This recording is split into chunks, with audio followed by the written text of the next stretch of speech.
Perhaps we need some outside universal threat to make us recognize this common bound. I occasionally think how quickly our differences worldwide would vanish if we were facing an alien threat from outside this world.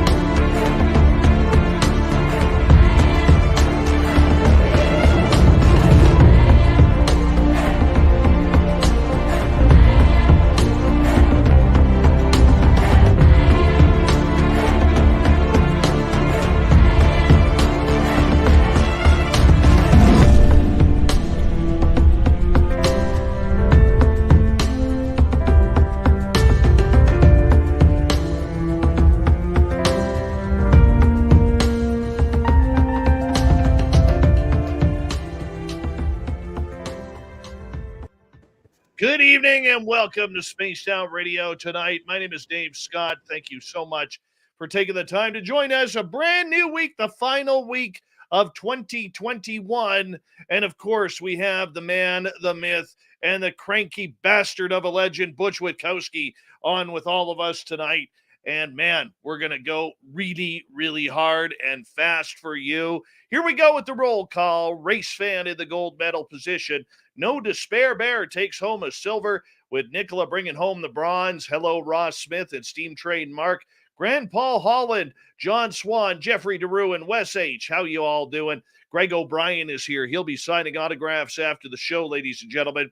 Line up to the left of the studio if you don't mind. To the left of the studio. Mennonite Abe, Sicko Faya, how are you? The gorgeous Cosmic Floor has returned. Simon Wales, thank you so much for kicking off the super chat tonight. Very much appreciate your support of Spaced Out Radio. Hello, Mama Susan.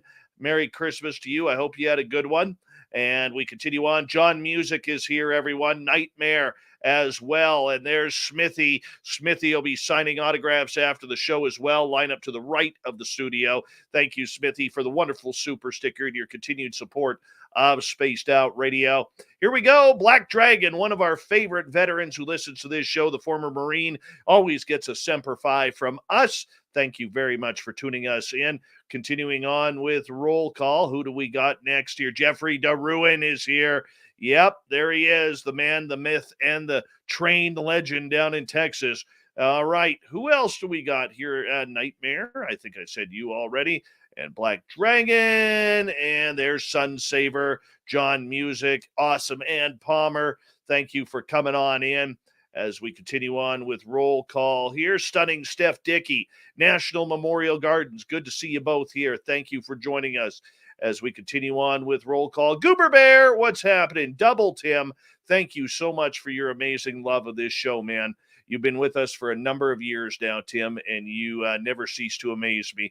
Thank you so much for the love. Really appreciate that amazing super chat. And there's gorgeous Kathy Evans. She has returned. Shruminati, thank you so much for your support here on the show. And we continue on with roll call. Who's next here? Oh, let's take a little peeky. Mennonite Abe has returned. Jason, 688.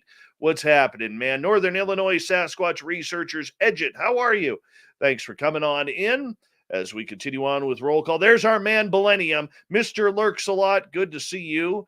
And Gordium, how's it going, man? Ghost Dragon, thanks for coming on in. I may not make it, guys. Susan Gaw, how are you, you time traveler? How are you? Nice to see you. Raven is Ryan, thanks for coming in. Tom King, good to have you with us. Dry Toast, thank you so much for that amazing super chat. The gorgeous and talented Kira, how are you? And TMI, thanks for joining us. Go 66, boo. Uncle Dale and his power stash are here. Remember to rub his power stash to get good luck right through the first month of January. You got to be in Austin, Texas to find him, though. Hello, gorgeous Pam McSee, Enzo, Brown, Dot Flop, welcome back. Spooky Morales, good to see you. As we continue on here, the gorgeous Caroline Start has returned. And we start the radio feed. Aussie Tiger, welcome. I'm surprised you're here. Thank you for joining us as we continue on. And who else do we have? We got like 30 seconds to get this going. Marvin, what's happening? And who else is here? The gorgeous Helena J, the stunning Dutch princess, Sally Vandevoorde. And who else is here? Daryl Zernick, welcome. Aaron, Bigfoot, Anon, nice to have you guys here. And that's about it. Do me the favor right now, get your horns up. It's time to rock with Mr. Bumblefoot.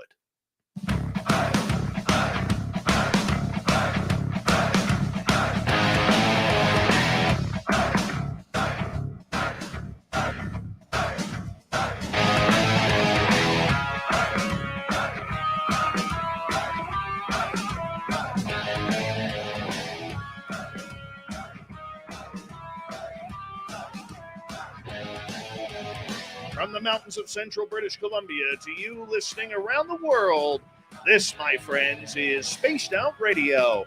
I am your host, Dave Scott, sitting in the captain's chair of SOR headquarters. We welcome you for tonight's show on our terrestrial affiliates around North America, digitally on TalkStream Live, Revolution Radio, and KPNL. All of our archives are free. Go to youtube.com/Spaced Out Radio. Just do old Davey the favor, hit that subscribe button. You can follow us on Twitter at Spaced Out Radio, Instagram at Spaced Out Radio Show, and now on TikTok at Spaced Out Radio. Our website is spacedoutradio.com. We have a plethora of features for you. Rock out to Bumblefoot, read Shirky Poo's Newswire, check out our swag as well. Tonight's show is brought to you by Chive Charities. Help make the world 10% happier by visiting Chive Charities today. You can find them on our website. The legend is back for the final time of 2021 as we are proud to bring you Butch Witkowski's Strange Days. Butch is the creator and lead investigator for UFO Cop out of Pennsylvania. His group's job is to chase down monsters, Bigfoots, bipedal canines, ghosts, and all the UFO and aliens you can handle. Butch and his team are ready for anything strange and unusual that happens around the world, and we're always glad that he is here on Spaced Out Radio. Mr. Butch Witkowski, it is always a pleasure to have you here, my friend. How are you? I'm fine. It's always a pleasure to be here. It is always a pleasure. How was your Christmas with the family? Good. Very good. Very good. Busy. Ate too much. Same old stuff. Oh, tell me about it. I'm on day 3 of turkey, man. Day 3. I'm down to the turkey sandwiches now.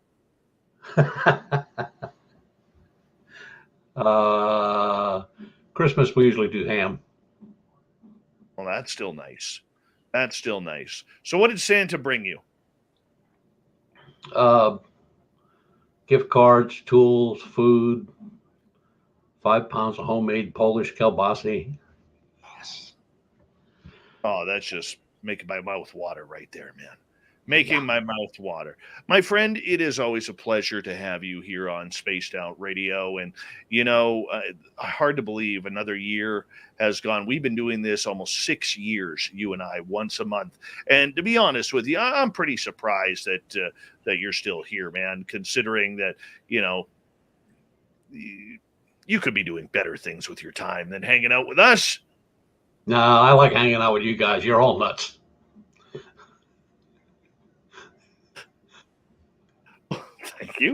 Thank you. So, looking back on the year, we're going to get into everything that you kind of investigated this year and some of your highlights of 2021. Before we get into that, we always have people here who are new listening to the show and may not know how you are. What is a former cop doing in retirement, checking out and looking for monsters? Why do you waste your time, man? Just need to know the truth. You hear so many stories and you see so many things, and you just want the truth. And usually when you get a report where you have, a one-on-one with somebody, maybe a good story, but there's no way of collaborating, what they're telling you. So you've got to go on it by yourself and do the research and, try to come up with something to make it plausible anyway. But it's really just a search for the truth. It's always been that from day one. In your mind, what is truth? because we have so many people speaking about this topic. We have so many people promoting their own theories. What's the truth, Butch? Like, for you, what is your captivation? What is your motivation to figure out what is going on?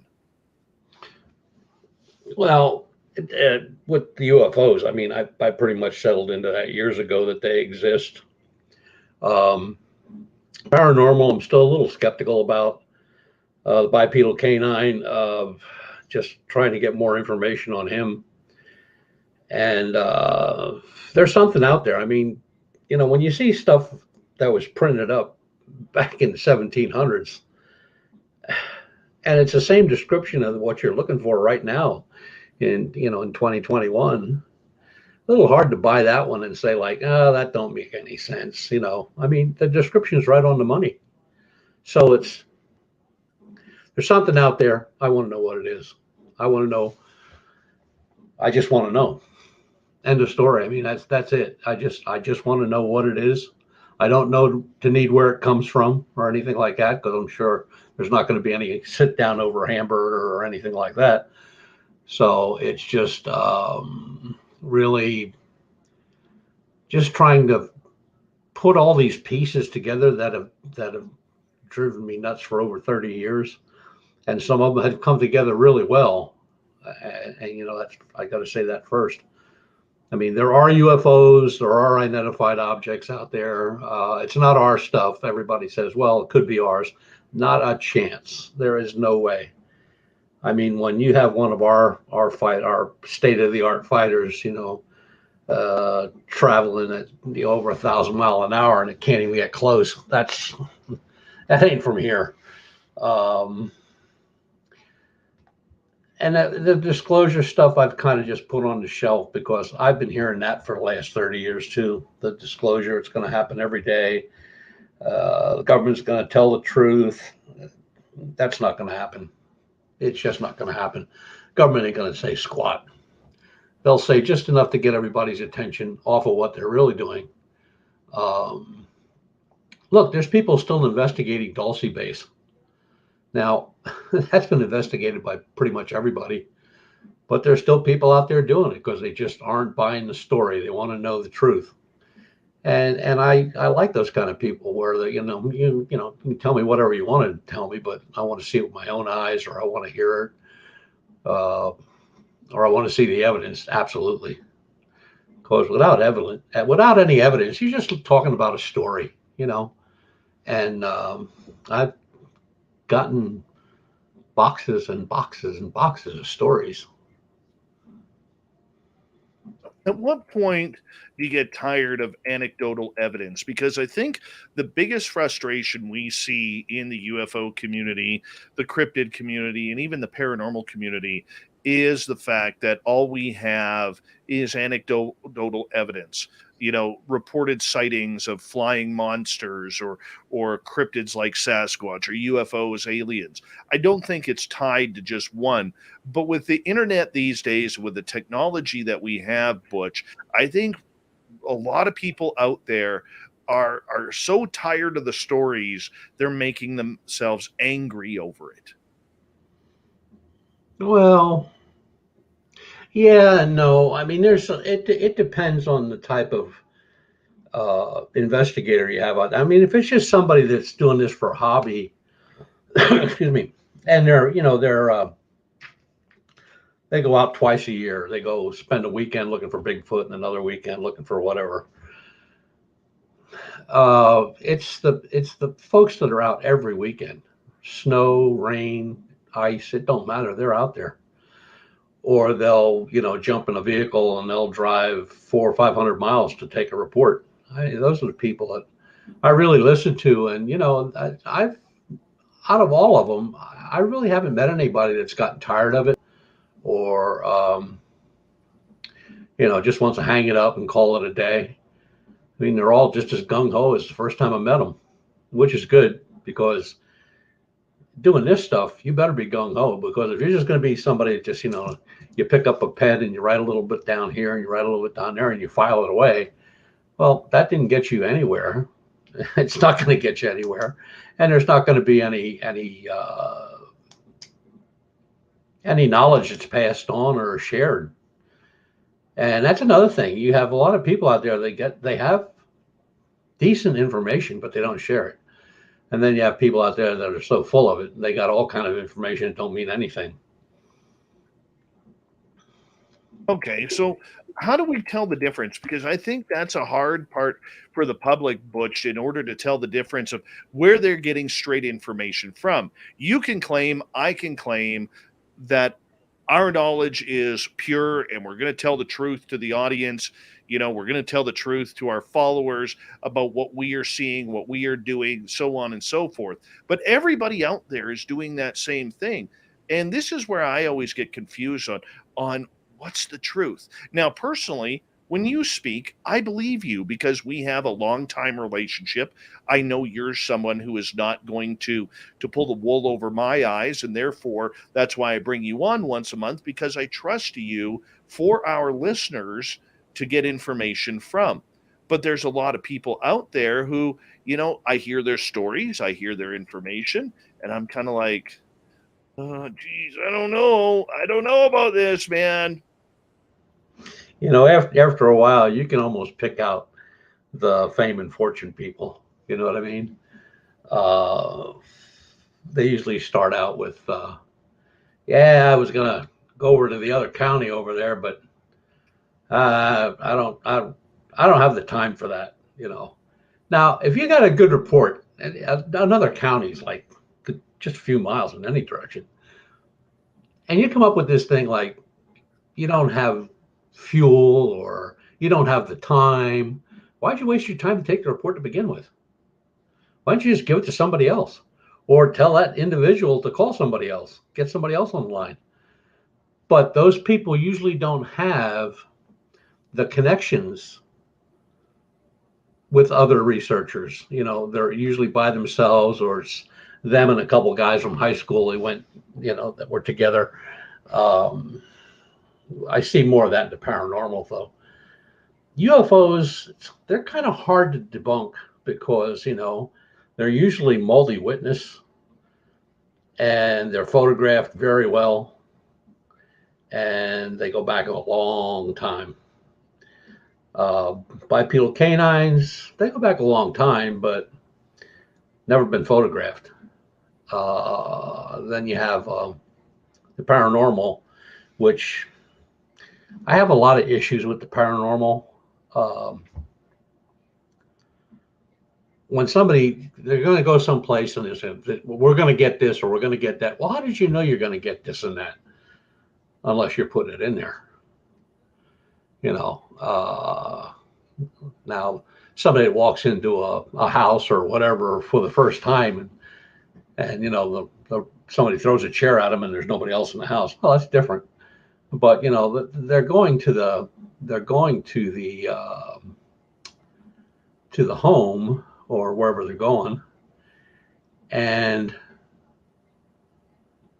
they've already got it planned out. They're already telling you what they're going to find.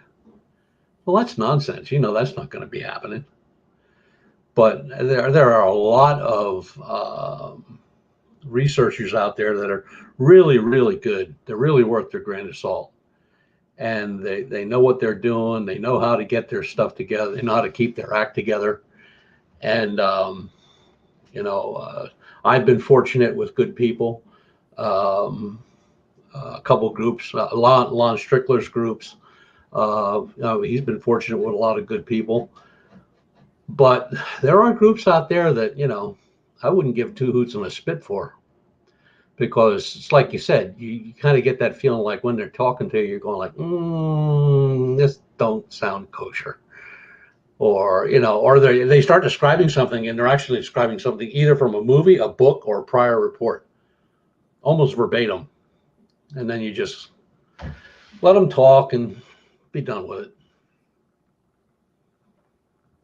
When you look into a case, how do you start to finish take a case? So if I say am someone who doesn't know you and I send an email off to you, and I say, hey, I had a UFO landing in my backyard. I have 50 acres on this side of Chicago, out in the flatlands there of the farming area.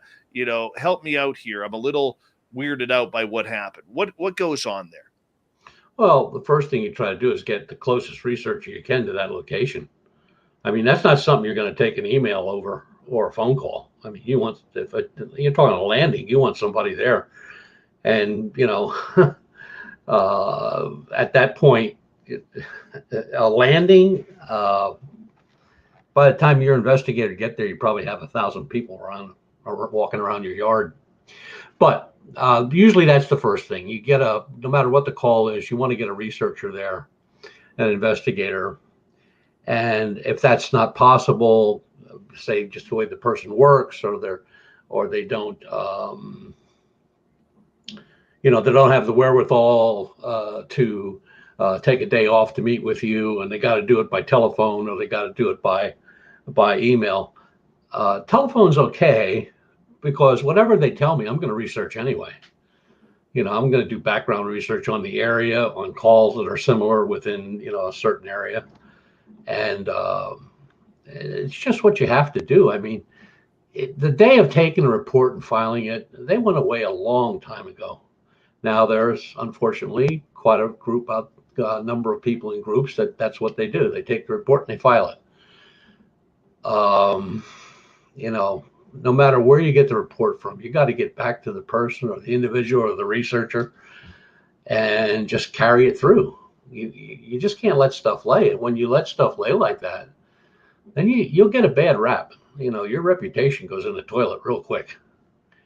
And another thing, this stuff of these groups that they don't like this guy, this guy don't like that guy, this guy don't like that girl, they don't like this radio show, they don't like what was printed on the internet, or there's always a war going on. You just like, if they put that much energy into their reports or their research, they'd probably be a lot happier and come up with a lot better answers than they're getting. But I guess it's more fun to just hack on somebody all the time. And they do that. That's the way it's always been. I mean, from day one, I saw that, where, this group doesn't like that group because this group got 2 reports more than they did. Or this guy got a radio show that he was on for 15 minutes.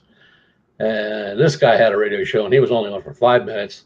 And World War III starts all over again. So I find it better that, when you're involved in whether it's the UFOs, paranormal, or cryptozoology, any of that, just align yourself where you can get good information. There's always people out there that'll help you. I mean, I know we'll help anybody, and I know Lon's groups and a couple other groups out in Western Pennsylvania, they'll help anybody. There's no big deal about that. I mean, if somebody needs information, if I have it, I'll give it to them. The only thing we don't do, and I don't know of anybody worth a salt that does, is give out personal information on the individual that gave you the report. That's an absolute no, because you do that once, you're done. You're finished. You won't get anything from anybody. We got 5 minutes to go before we have to go to break. At the bottom of the hour, Butch Witkowski's Strange Days happening right now, the final episode of 2021 before we look into next year. Butch, we're going to start to turn the corner here a little bit because, the one thing that we can say is it has been a weird year in everything. A weird year in ufology, where we saw ufology become very political. We saw a lot of Mothman stories, bipedal canine, Sasquatch stories. We're going to get into a lot of those this year. In an overall look at 2021, to me, this was a very good year because, if anything, with everybody kind of, not knowing what to do during the pandemic, it's taken people outside and it's taken people into the forest and into areas whether it's staring at the sky or whether it's, going for a hike or geocaching in a national park and literally putting them in those situations. So I'm curious, overall for 2021, was it a good year for reports? Absolutely. Absolutely. All reports were up. Cryptid reports, UFO reports, even some of the delving into past paranormal cases that are getting more, they're getting looked at a little harder now than they were before. But it's been a great year for that. I mean, this year as opposed to last year is like night and day. There's thousands of reports of UFOs this year. That is true. That is very true. Yeah, and then when you look out in the Chicago area with whatever flying around out there, I mean, those reports are almost daily, but it's amazing. It really is amazing. And we got new stuff coming out. You got the environmental DNA and portable scanners now. You don't have to do the plaster and all that stuff to take a print. Portable scanners, scan it, and I can send you a picture of the print. Where before it was, like make a copy, pack it up, send it send it snail mail. Now it's just a matter of pushing a couple buttons and I can send that to anybody. It is a good time, man. It is a good time as those reports keep coming in. Would you say you had more UFO reports than cryptid or paranormal reports this year? I would say more UFO reports, and more cryptid reports, but those are out in the Chicago area where they've been just building up over the last couple of years. Why nobody's been hit by one of these things flying around is beyond me. I mean, they're everywhere. And some of those reports are, they're hard to deny. I mean, and a lot of them are multiple witness. So, a single witness is okay, but multiple witnesses like gold. Do we see more multiple witness cases this year than ever before, or is it an up year? I see more in ufology, and I think in the crypto world, whether it's Bigfoot or the flying, whatever they are out there in Chicago, there are multi-witness reports.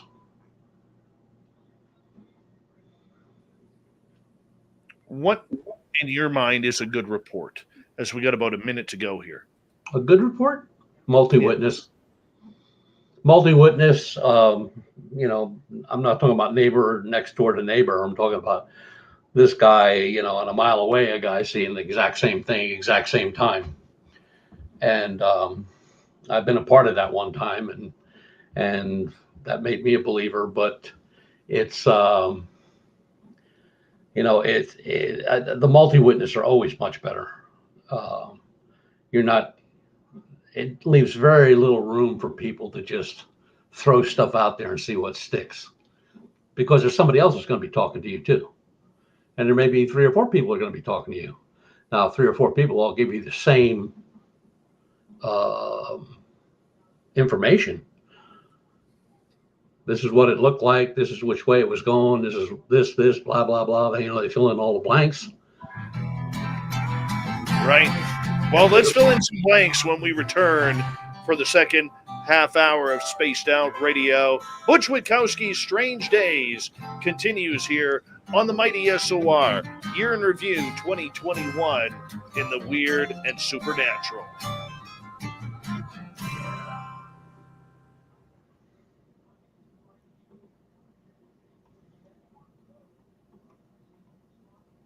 All right, we're clear.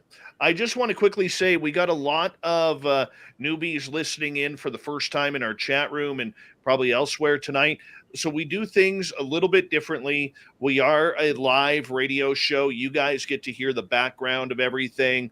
And, you know, I think it's really cool that you guys kind of get the background. You'll hear us talk during the commercial breaks and everything like that. But the reason why we do take commercial breaks is this show does go out to our radio stations, that we have to make sure that everything goes as kosher as possible. So that's the reason why we do take the commercial breaks rather than just run through.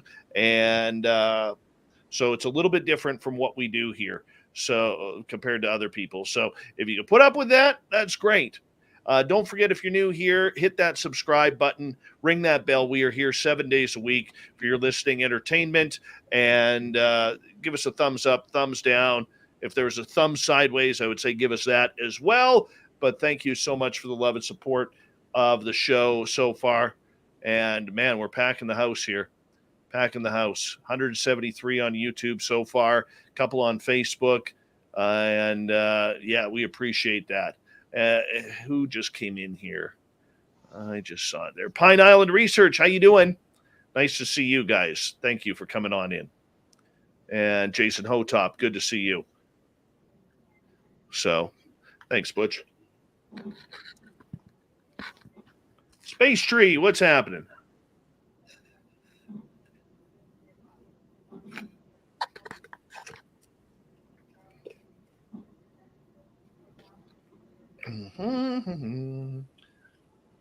And if you're new here, we do take questions in hour number 2. Thank you, Daryl, for that super chat. Let me read what you said here. Dave, I believe you said you live near West Carlton UFO site. Was your Bigfoot sighting also? No, I don't live near West Carlton. I'm in British Columbia here. My Bigfoot sighting happened in Mission, British Columbia. And since I moved up here, we've had a couple of instances, but I haven't seen the big guy up here just yet. Joe Walsh, welcome. S-Truth Gaming, welcome. How you guys doing? Thanks for joining us.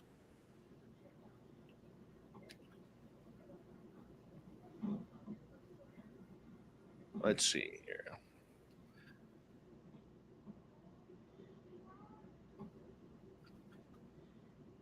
Right now, Butch, it is outside the studios. It's warmed up to minus 26 degrees Celsius or minus 15 Fahrenheit. Just so you know. Wow. That's nuts. Yeah. That's crazy. That's just crazy. Yeah. It's kind of nuts, man.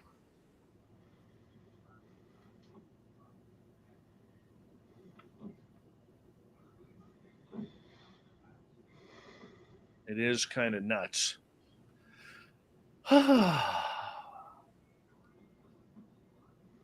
Kira, I believe you. 2022 will be my year to see Bigfoot up close. I have a feeling. I'm going with it. James Smith, how you doing, man? Thanks for joining us. Who else has joined us here? Don't want to miss anybody.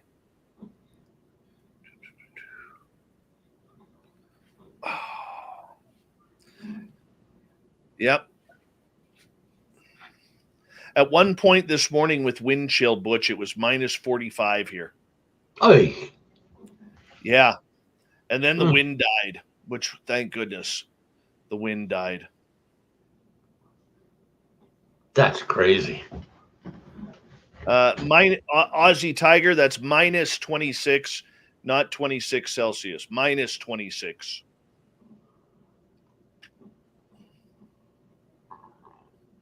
Yep. So tomorrow, oh my goodness, tomorrow we're going to get a little bit of a heat wave, goes up to minus 2 Celsius, low of minus 18. Oh, pardon me, that's Fahrenheit, sorry. So Tuesday, pardon me, a high of minus 19 Fahrenheit, a low of minus 28. And then Wednesday, Thursday, Friday, we're supposed to get more snow and a high of minus 16 to minus 17 all 3 days. Then it warms up for the weekend to minus 9 and minus 6, and then minus 7 next Monday. So, yeah. Carlito, what's happening, man? That's All crazy. right, big thank you to Simon, Smithy, Timmy, Dry Toast, Sally, Sugar Britches, Thomas, Rooted in Gorgeous Sacredness, Phil, Ben, and Daryl for the super chats. Here we go with the second half hour.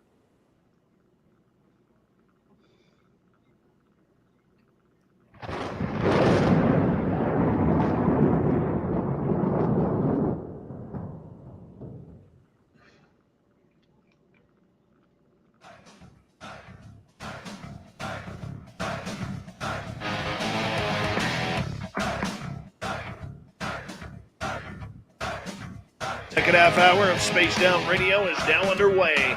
My name is Dave Scott. Thank you so much for taking the time to join us. We really do appreciate earning your listening ears. Hello to everyone listening in on our terrestrial affiliates around North America and digitally on TalkStream Live, Revolution Radio, and KPNL. All of our archives are free. Go to youtube.com/Spaced Out Radio. Just do old Davey the favor, hit that subscribe button. Our website is spacedoutradio.com. We have a plethora of features for you. Rock out to Bumblefoot, read Shirky Poo's Newswire, check out our swag as well. Follow us on social media, Twitter at Spaced Out Radio, Instagram at Spaced Out Radio Show, and now on TikTok at Spaced Out Radio. We continue on tonight with our good man, Butch Witkowski from UFO Cop out of Pennsylvania. We do a monthly feature near the end of each month called Strange Days, where we talk about the monsters among us. And we're going to kick it off right now with a little Mothman, because everybody talks UFOs. We'll get into some UFOs a little bit later on, but Mothman really seemed to make an appearance a few times around Chicago in 2021. Butch, take us back in time to when these sightings around Chicago started. Best of my knowledge, about 3 years ago. And at first there were just a couple, and then they just started coming in like it was almost like a daily thing for a while there. And the investigators out there, I mean, Lon's fortunate he has people out in that area that they can, follow up really quick on stuff. I didn't do any of the research into those cases, but I was doing some research on the underground Chicago, where places that this creature could hide or nest or whatever. But some of those reports are crazy. I mean, where they're seen in parking lots and on rooftops, and it's just crazy. And then while that's going on, I don't have a date or can't think of one right offhand, but you've had a couple Mothman sightings down in West Virginia. So are they connected? I don't think so. The description of Mothman is been nailed down pretty good. But then you have those the flying whatever's out there in the Chicago area, and it's not just the Chicago area; it's in the general area of Chicago. But a lot of them were in Chicago. The descriptions, some people go like, "Well, they're pterodactyls, or they're this, or they're that." I mean, well. I just shake my head and like, okay. And then I get a photograph from Lon, and he says, "What do you see in this photograph?" And I looked at it and I called him on the phone. I said, "Buddy," I said, "I thought this has never come out of my mouth." I said, "But in my mind, from what I'm looking at, and as far as I could blow it up and stuff," I said, "I'm looking at a dragon." He said, "That's exactly what I thought." And I went like, "Okay." And it does. Hold on. You have a photograph. You and Lon Strickler have a photograph of a dragon. Yeah. Now, is it a blurry dragon, a blur dragon squatch, or what? No, it was taken. It was taken pretty far away, but we have the original photograph. From the that was taken by the camera. But, when you look at it, I mean, you can see the tail with the point, like the little point on the end. You can see that the wings are are scalloped out along the edge. You can make out the head and the neck. I mean, it's not a bird. I mean, not even close to being a bird. And I turned it upside down and backwards and sideways. I'm trying to turn it into a bird. My wife's sitting there going like, "What are you doing?" I said, "I'm trying to turn a dragon into a bird." And she said, "There's something wrong with you." And then she walked away. But he asked me, and I told him, I swear, I can't understand why it's even coming out of my mouth, but it looks like a dragon. Oh, Lon's on there. Okay. Where are we at here? Where is the gorgeous Lon Strickler? I just saw him here a second ago. Yeah, he's in the chat room, and he says, yes, it looks like a dragon. Yeah. And it does. I mean, I don't know what else to say it was. You know, it's not somebody's parrot to cut loose. And, you know, I don't know. And then, you know, somebody asked me a little while back, could things like that still exist? Who knows? I mean, you know, look, the crypto people, they find stuff every year, something new, new ape, a new bird, a new snake, a new this, a new that. Why not something like that? When you see a dragon or a pterodactyl or something along those lines of high strangeness, Butch, do you think people are seeing something that is flying through today's skies, or has maybe a ripple effect opened up in a different dimension or the timeline where they're actually looking into something different for a brief moment? It could be both.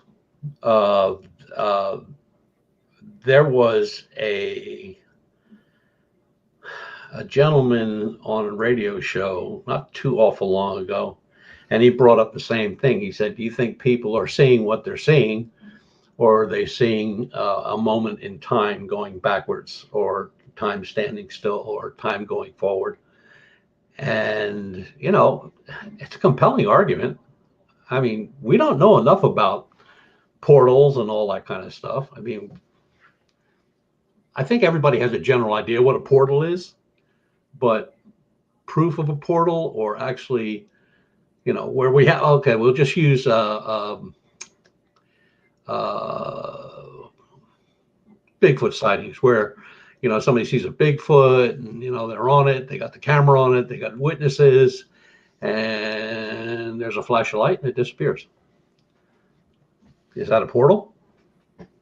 Could be. And I'll tell you another thing that a lot of people are starting to look into: time travel. Oh, yes. Big time. Oh, yes. Time travel is becoming a very, very highlighted project ever since, you know, people, especially around the UFO community, have started talking about where these UFOs may be coming from. Mm-hmm. Any chance of us seeing that dragon pic?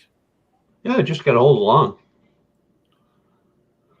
Well, I know Lon is listening. Lon, if we're allowed to see that photo, if you could send it to me, I would appreciate that. I understand if you can't. Just give me a yes or a no, if you don't mind, because I would love to take a look at that photo and bring that photo up to our audience here, but I will leave that to you. Oh, okay. Lon says the photographer will not release it to the public, and I understand that, and that makes a lot of sense. That does make a lot of sense, because when people have something that incredibly special, a lot of times, to our audience, as much of a bummer as it is for us not being able to see it, a lot of times what happens is when you have something that is really, really special, you don't want it going public because of the kryptonite that it becomes. Mm-hmm. Do you agree with that, Butch? Absolutely. That's what any report.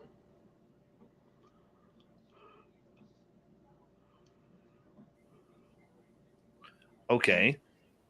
So for you, you know, going back to the whole Mothman game regarding this dragon photo. Do you think that was a dragon, or do you think that was a different version of a Mothman? No, to me, it looked like a dragon. I mean, I tried to put a couple other things together, but it didn't come out to what that looked like. I mean, to me, it looked like a dragon. And I'll say it again. When I called Lon, I said, I can't believe this is coming out of my mouth, but I think it looks like a dragon, you know. And he said, yeah. So you can only say what you think it is. I mean, I wasn't there. I didn't take the picture. But I have enough programs that I can pretty much clear up even the fuzziest photograph. And I can outline it, I can enhance it, I can lighten it, I can darken it. I mean, there's a lot of things I can do with it. I can go up to 800% blowing it up. So, but that's what it looked like. What kind of day was this taken? Was it taken in the evening? Was it taken in the day? Was there clouds around? Was there rainy skies? Daylight. Clear. No kidding. And are there any airplanes or anything in the background of it? Nope. Mm-mm. Clear sky. Couple little wispy clouds. That was it. They weren't even near it. Where the hell does that come from? And where does it live? Well, that was a big thing for me with this from the very beginning. Where would something like this nest? I'm assuming. That's why I went and started looking at the underground in Chicago, which is there's railroads under there. Yeah, it's like another city underground, but and a lot of these places are blocked off. Some have gates and stuff like that. But I thought to myself, well, if I was one of them and I was gonna find a place to hide, nest, eat, whatever, I'd go where not many people go, and that just led me to the underground. And then when I got to the underground, I was like, oh my God, this is like another city here. So,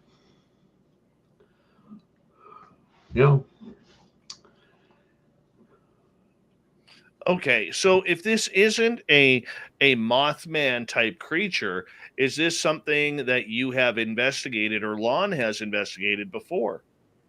Lon, not me, Lon.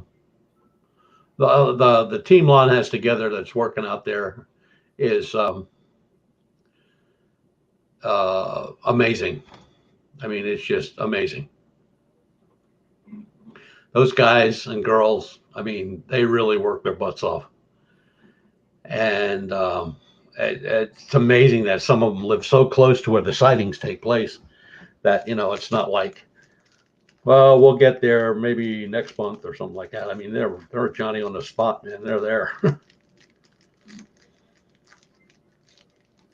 Well, I mean, whatever it is, I'm looking forward to taking a look at it one day when you guys decide to release it, or the owner of the photograph decides to release it.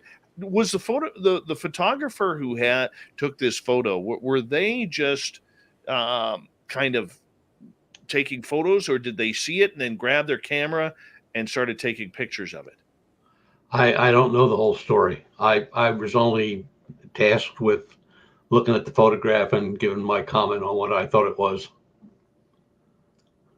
I know it was, I believe it was Danville, Pennsylvania. I think. Pretty sure it was Danville, Pennsylvania. That's a far cry from Chicago. And where are you in Pennsylvania? How close to you is that? It would be north of me. And same for Lon, be north of Lon. I think that's where the crypto guru is around, somewhere around Danville. Ronald Murphy. I don't really know where Ron is. I think he's near Danville. It could be. It could be. So, I mean, it didn't. So, for your case, it didn't look like a bird. It didn't look like anything that you've seen before.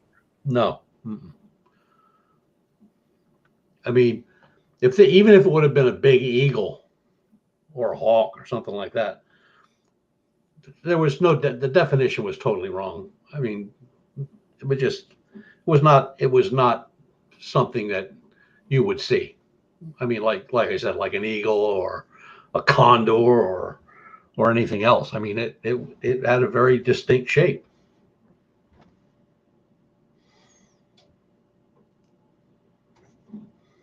That's amazing. And, going over the photograph, it doesn't look like a bug, like a dragonfly or Nope. anything along those. Nope. I before I even start to blow things up or check pixels and stuff like that, I make sure that the screen is clear of that kind of stuff. And, especially if it's taken through a car windshield, half the stuff you get is bugs, but this wasn't taken through a car windshield. This was taken outdoors. Where would this rank on the information that you have been given in 2021? Oh, it's up there. It's up there. There's a lot of them that are up there. It's this year, I think, has proven to me without a doubt, no doubt whatsoever, that ufology, cryptozoology, paranormal, and all the other 40 and stuff that's out there are all connected. That separation doesn't exist anymore.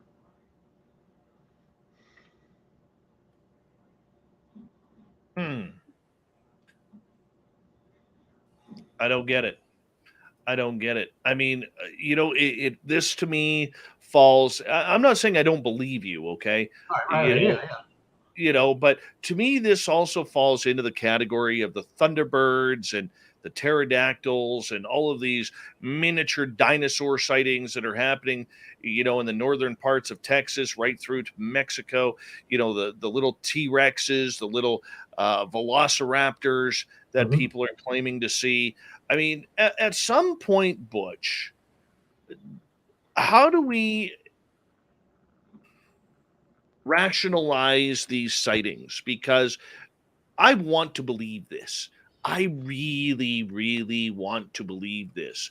But in the case of a Thunderbird, like, no offense to anybody, and I'm not trying to sound gross. I know I've said it on this show before, but dude, that is one big painting of a dropping that thing is going to have. That's going to paint a new car. It's going to paint a big white mark on the forest. It's going to paint rocks. It's going to paint people, like when it drops its business from the sky. I mean, I can't be wrong here, man. I don't know what to tell you. Condors, which have also been seen on the East Coast. Everybody said, "Oh, they're in the West Coast." No. They've been seen on the East Coast. They get up into the atmosphere, into the wind, going from high altitude winds, and the winds will carry them right down. Hell, they could be in New York City. But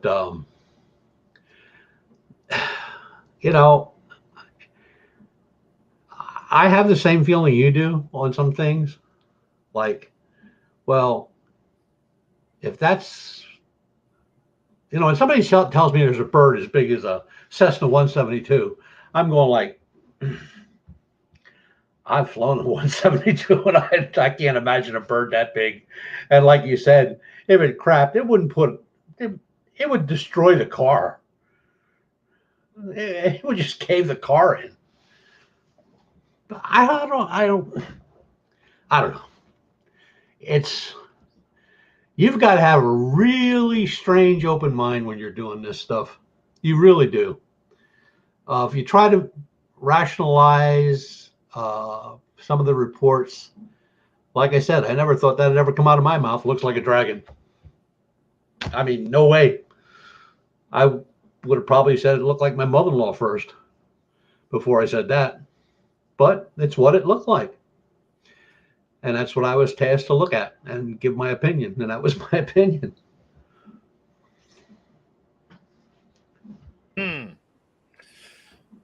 Well, this just went in a completely different direction than I expected it to go.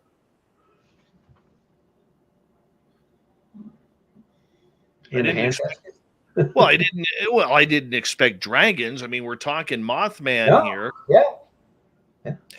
We got and there have been And Dave, there have been Mothman reports down in Point Pleasant over the year. I think there's three that are three. Is it three? Yeah, probably three. Three that I read that describe Mothman.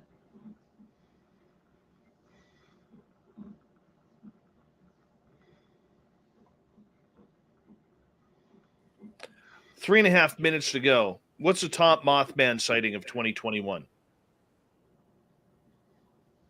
The one that I thought was pretty good because it was multi-witness, the 6 people, was out at the dynamite plant at the munitions factory in Point Pleasant. And they didn't see anything going in or while they were there. But when they were leaving, there was a alleged Mothman on an old building, just sitting on top, staring at them. Then they took off. But that was probably the only one that, because the other one, the one with the guy was like on the other side of the river, and he said he saw it. That's a long distance, unless he had binoculars, and he didn't have binoculars. Either that or he's got Superman sight, because that was a long distance. So I kind of passed that one off. But the one at the dynamite plant or the munitions plant, and the other one I believe was close to there, but not on that property.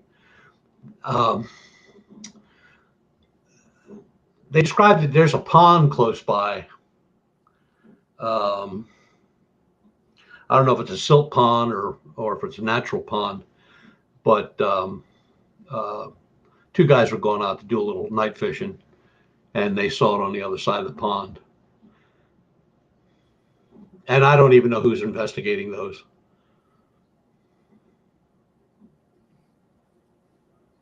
Sounds like trouble. Mm-hmm. Sounds like complete trouble. I don't get it. I don't get it, man. I really don't.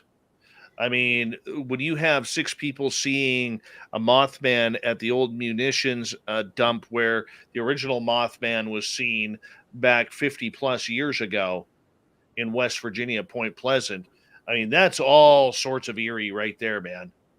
Mm-hmm. All sorts of eerie.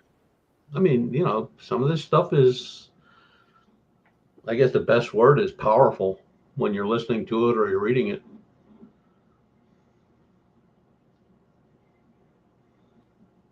So what were these people seeing? Was it a daytime sighting, nighttime sighting? The guys at the pond, it was nighttime sighting. They saw the glowing red eyes and they put a flashlight over. And he said the pond isn't that big. And I kind of remember seeing a picture of that pond years ago, and it wasn't that big. But and the other group that saw the one, it was a clear night, moonlit, so they got a real good glimpse of what was standing up there on top of the building. And again, the glowing red eyes and no neck, the wings, the whole bit. But when you get these reports of old cases like that, you got to think, here's an individual who's probably born and raised in that town, been listening to those stories all his life, or all her life, and all of a sudden they're seeing everything everywhere. And I'm not saying that they're making this stuff up. I mean, I'm sure they truly believe what they're seeing as they're seeing. But it's just like it's been bred into them, from birth. This is why the bridge went down. It wasn't because of bad nuts and bolts. It was because of this bird sitting on it. All right. Butch, I'm going to get you to hold on right there. We're through 1 hour here on Spaced Out Radio. Hour number 2 with Butch Witkowski continues. We'll continue with the Monster Talk, the best monster reports of 2021 with Butch Witkowski and Strange Days. And then just to fire him up, let's find out what pisses him off as well. We'll be back.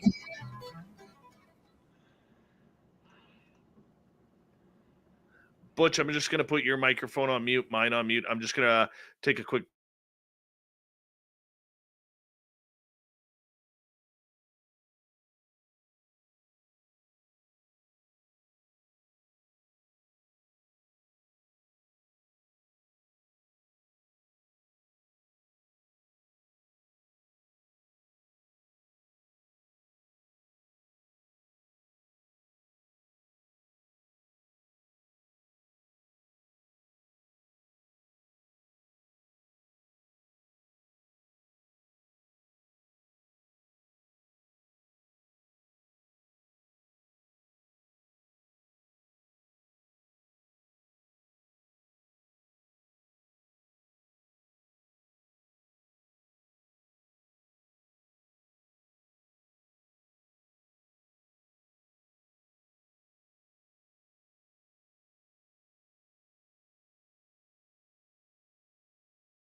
You know, one of the things my son wanted for Christmas, Butch?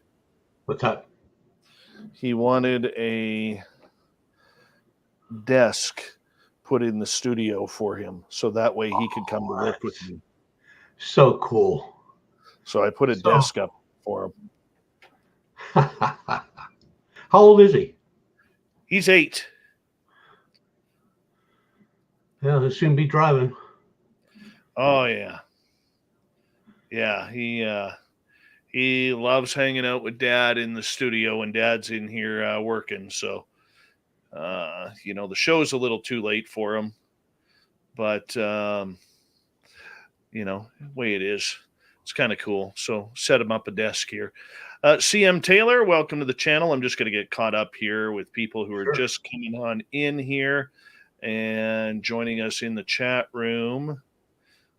Who else am I missing here? Sorry, guys. Sonny from Paranormal Chop Shop. How you doing, buddy? If you haven't subscribed to Paranormal Chop Shop yet, make sure you do on YouTube. We'd appreciate it. PH Sheepdog, welcome back. And thank you for coming on in. And who else do we have here? There, we're all caught up. Thank you. What a great night. Great audience. Chris Moe in Austria. Welcome back. I want to say a big thank you to Simon, Smithy, Tim, Dry Toast, Sally, Sugar Britches, Thomas, Rooted in Gorgeous Sacredness, Philip, Ben from UFO Garage. Make sure you hit subscribe there. Daryl ×2, and Joe and Joe's Main, 2 separate entities. Thank you so much for the love of the super chats. It's a great way to support what we do on this show on a nightly basis. So thank you so much. Hi, Ronno how are you? Welcome back. And thank you to all the veterans tuning us in. We love you. You always have a safe place here on Spaced Out Radio. Here we go. Hour number 2.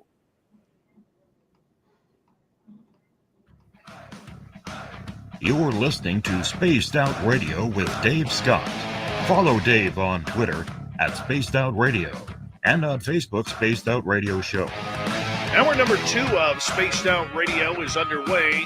Thank you so much for taking the time to join us. We really do appreciate earning your listening ears wherever you are on this beautiful planet we call Earth. Hello to everyone listening in on our terrestrial affiliates around North America, digitally on TalkStream Live, Revolution Radio, and KPNL. All of our archives are free. Go to youtube.com/Spaced Out Radio. Just do old Davey the favor, hit that subscribe button. The Desert Clam has set the password for tonight in the SOR Space Travelers Club. Kazatska. Kazatska is your password. Use it wisely, Space Travelers, as the Clam sets a password each and every night right here on Spaced Out Radio. Our website is spacedoutradio.com. We have a plethora of features for you. Rock out to Bumblefoot. Read Shirky Poo's Newswire. Check out our swag as well. Follow us on Twitter at Spaced Out Radio, Instagram at Spaced Out Radio Show, and now on TikTok at Spaced Out Radio. We continue on tonight, a year in review of weird, strange sightings. UFO cops Butch Witkowski is here for Strange Days, his final appearance of 2021. And Butch, we always appreciate you coming on in here and enlightening our audience. Thank you so much. You're quite welcome, sir. Anytime. All right. Now, in hour 2, we usually take some questions from our audience here, and a good one from Ghost Dragon right off the bat. I haven't heard much about the Jersey Devil in 2021. Any reports? No, I haven't heard anything either. For a while, you know, that Jersey Devil thing, I guess the best way to explain it is somebody will put something up on the net, and then you'll get this flurry of reports, and then they just go away. And it's always been that way with the Jersey Devil. What is the Jersey Devil for people who may be wondering? Oh my goodness. There have been so many descriptions. It's like the bottom half of a horse and the head of a goat. And, you know, they just so many descriptions that don't even make any sense.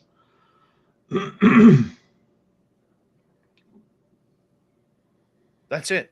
Just short and sweet like that. All right. Well, let's move on here. And let's take a look at, you know, the year in Sasquatch. there was a lot of talk about Sasquatch this year in people who are having sightings, people who are having encounters with this creature. Tell us your best sighting of 2021. Best sighting was a UFO sighting. Matter of fact, it was right out in my front deck. I just went out. It was like about 1:30 in the morning. Grabbed a pair of binoculars because it was such a clear, starry night. And I caught the one out of the corner of my eye, and it was very slow moving. It was very erratic. Climbed and dove and stopped a couple times, changed color a couple times, and I got to watch it for like almost 10 minutes. It was amazing because I'd never seen them that long. They usually shoot across the sky horizon in the blink of an eye. But this thing was like pretty much taking its time. And then when it got pretty much out of eyesight, even with the binoculars, it turned color again, and then it was just gone. That was probably the best sighting of the year. Okay, what's the best report that you got of Sasquatch this year? I didn't get any Sasquatch reports, although there have been some out in western Pennsylvania, of course, and I believe it's in Fayette County, out around Chestnut Ridge. But those reports, like you won't see any for a little bit, maybe a month or two, and then you'll get a really good one. And some of the reports out there are very good. And I've been out there a number of times, and I'll tell you something. If you had to pick a spot where this thing would live, thrive, or whatever you want to call it, that would be the place. Fayette County, Chestnut Ridge. It's just amazing out there. There's so much land, such a wooded area that, you can hide anything in there. And there's plenty to eat, plenty of water, plenty of this, everything out there could sustain a Bigfoot. All right. From Australia, Steam Train Mark is asking, how close to the Bigfoot, or how close do Bigfoot get to people's homes? Oh, there's reports of them on the, at windows, at doors, on porches. There was and I can't remember how long ago the report was. It's been a while on that report where a guy kept hearing something walking around on his deck, or not deck, but front porch at his farm. So every time I go out, it'd be gone. And so what he did was he got a bunch of old boards and drove nails up from the bottom and then nailed it to the porch, and went out the next day, and there was blood everywhere from something walking on the porch. So instead of getting somebody out there to look at him, even like the police, somebody, they just got a hose, took the boards up, washed it all down. Sometimes that's frustrating. Yeah, sometimes people don't know what they got when they got it. Man. P8 Sheepdog is asking, what did we learn, if anything, or do you have any stories about shapeshifters this year? Well, the bipedal canine could be a shapeshifter. We don't know. Shapeshifters, although a lot of people aren't familiar with them, there are a lot of reports on them over a long span of time, especially from the indigenous. And they can be anything, from skinwalkers to bipedal canines to rakes, tall, thin man. There's just so many like that where they're not there, then they appear. But you have the same thing with some Bigfoot reports where there's nothing there and then they appear. Or your father, or a group, the one group in Pennsylvania, a Sasquatch group, was actually following some tracks in snow, which led up to a fence, and on the other side of the fence started a state game land. And about 10 foot before the fence, the tracks stopped. They weren't there, and they weren't on the other side of the fence. So shapeshifters, you know, when you think about it, a shapeshifter could be anything. Anything could be a shapeshifter, which gets you into, you know, the flashes of light where a Bigfoot is seen, and then there's a flashlight and he's gone, or you know, or they're following something, or they're looking at something, and it disappears. It just goes away. So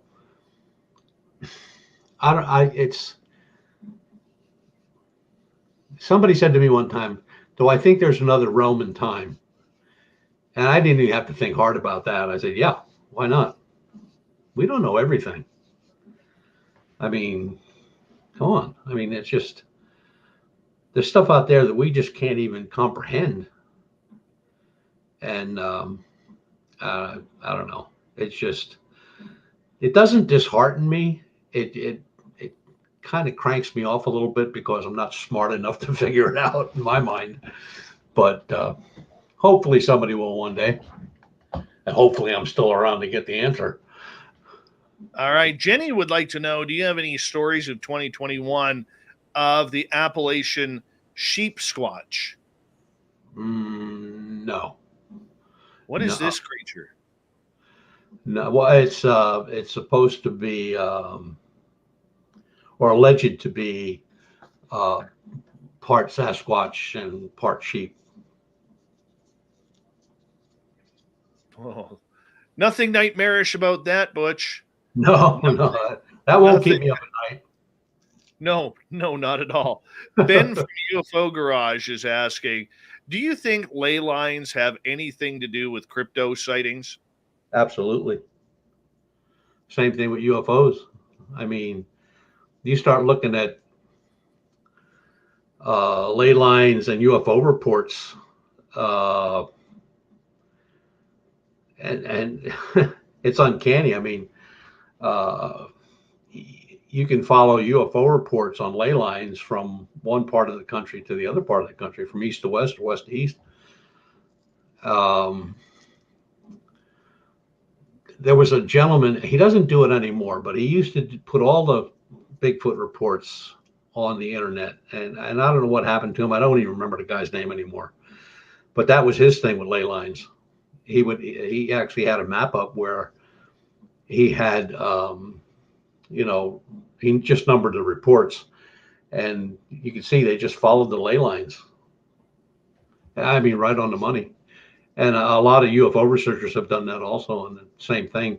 The last ley line I saw from UFOs, excuse me, started on the East Coast in southern New Jersey. I believe it was southern New Jersey, and then went straight across and crossed over Dulce, New Mexico, crossed over Area 51, crossed over 2 or 3 military bases that are questionable out to the West Coast. Wow.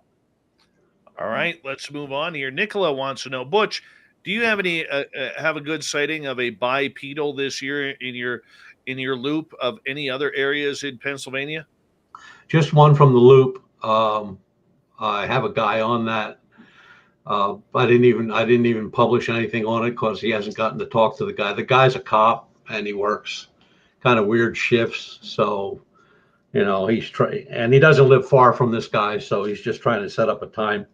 Last thing I heard from him was a couple days ago, right before the holiday. He said they were probably going to meet at a diner up in his area and I'll get more information. So as soon as I get that information, but he said, sounds like a really good report, and almost, you know, mirrors other reports that we've had.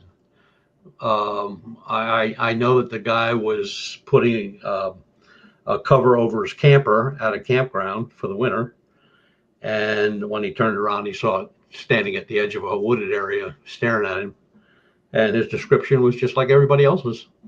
Same thing, no different. Wow. For the bipedal canines that you, the reports you took this year, I mean, were they up? Were they down compared to other years? Well, they kind of just stayed around about the same. It's just like they're almost they'll pick up in like September, late August, September, October, and then in November if the weather is nice, and then they pretty much die for the wintertime, and then we'll start getting reports or sightings when people are back out in the woods. You know, they're getting their cabins ready, their boats ready, so they're out and about. And the one guy, he was putting his boat in the water for the first time, but that was in May, and there was something off on the distance from where he was with the boat and his dog. Off to his right was something standing in the woods.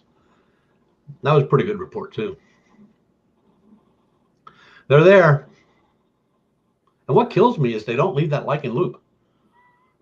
What's up with that? I mean, why don't we have those reports out in Pittsburgh or up in Schuylkill County, north, you know, or up along, you know, Pennsylvania, New York line? No, they're in that loop. Or it's in that loop. I don't know if there's more than one. Could be just the one. I don't know. I mean, but the thing is, they scare people so bad that till the person actually gets around to looking up who to get a hold of to report it to, you know, days have gone by, maybe a month has gone by. So there's the chances of finding any evidence of in the area is slim to none.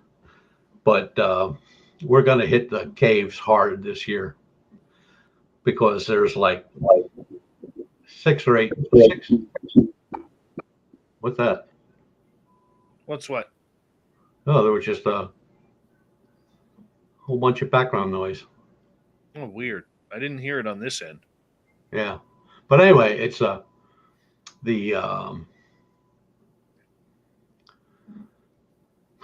there's a lot of caves in the areas where we were, where we had some really serious reports. So we're going to hit those.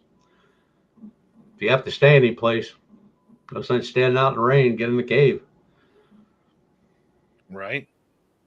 All right, let's move on to another question. Alien Critter would like to know, this year, any reports of mutated creatures like the squonk? No. Mm-mm. I think the squonk was more local legend. I don't know. I don't know what it was. You know, there was the description of it. It's small. It's kind of chubby. It's like part pig and part this and part that. Oh, I'm not crazy. Other people heard that noise too.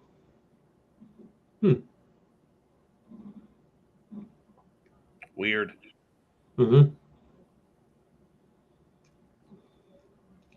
So what is this squonk thing? It was folklore where this creature was seen usually around farms, and it was small. When I say small, maybe German Shepherd size, ugly as sin, hairy. Some describe hoofs, some describe like hoofs on a horse or a cow. No tail, just kind of a short, squatty, ugly, mangy, smelly thing that would just pop up on farms every now and then. That story, that's an old story. That goes back a long way. Melissa would like to know, when is the last report you heard of the devil's footprints in England? Oh, it's been a couple years. It's been a couple years. I've never heard this. Can you describe it for us? All I know is because the report was very light, and it was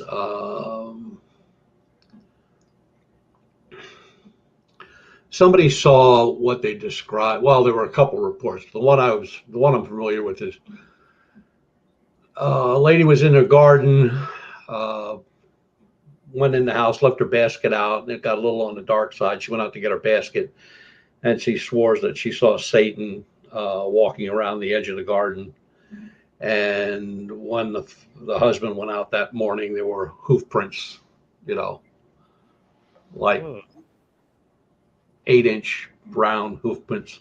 And they don't have any animals at that farm, just fruit and vegetables. But I haven't heard that in a long time. Nothing scary about that.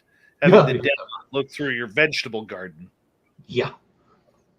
All right. Daryl was wondering if you could explain in detail a little bit more what ley lines are. Ley lines are a system used in mapping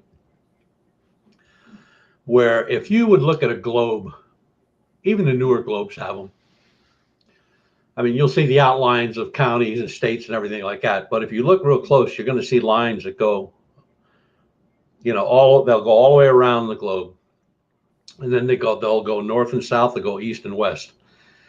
And at one point, early on, ley lines were used for laying out railroad track, cable for telegraphs. Ley lines came into some, when states were being organized, ley lines were argumentative as to, who got this section and that section. They were pretty much a surveyor's way of finding their way around. But that goes way back. Now, over the years, they've been used for telecommunications and setting up towers and all that kind of stuff. But they don't move. They stay the same.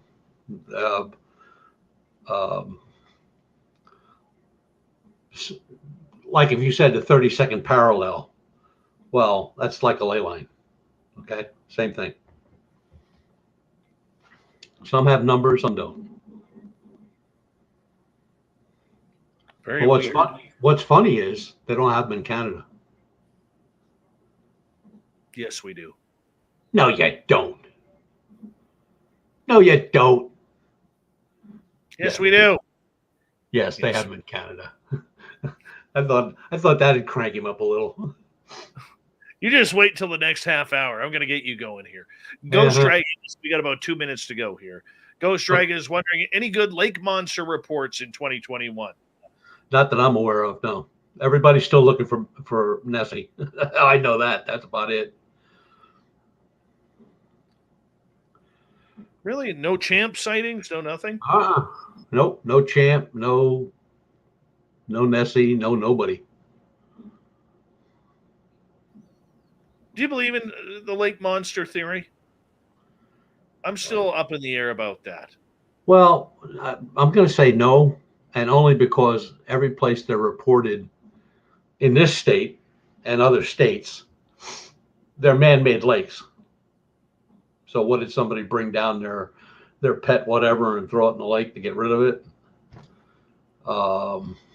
Nessie's a different story because that empties out into the ocean. There's a way you can come in from the ocean. So you can't really say much about that. But as far as these lake monsters, most of them are not most of them, all of them are seen in man-made lakes. So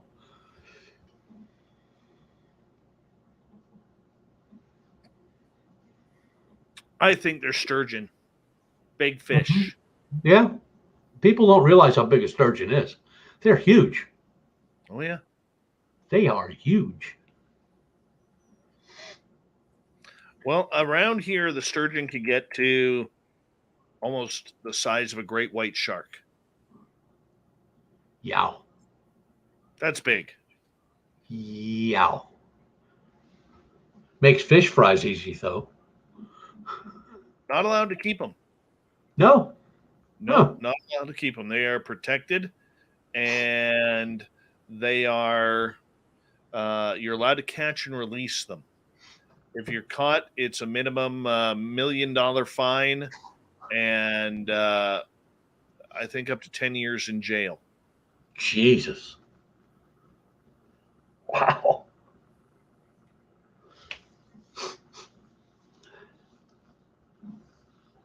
But I'm going to get you to hold on right there. Okay. Because we are going to go to break here at the bottom of the hour. When we come back, we'll continue to take some audience questions. And we'll also see what fired up Butch this year. Because there were a number of times in 2021, the old Butchie Poo here got a little cranky on the air with us. Why not? We love it when we crank up Butch here on Spaced Out Radio, 2021 year in review on Strange Days with Butch Witkowski. We'll be back right after this. Stay tuned.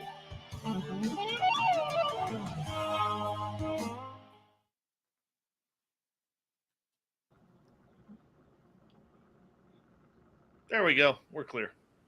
Ross Lambda, how you doing, man?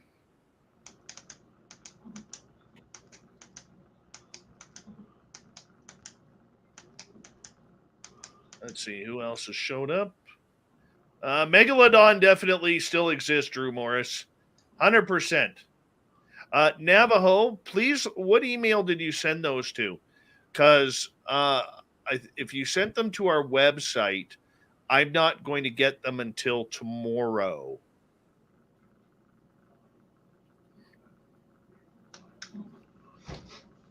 Navajo, I'll put in my email address here. You can send me those footprints that you got today.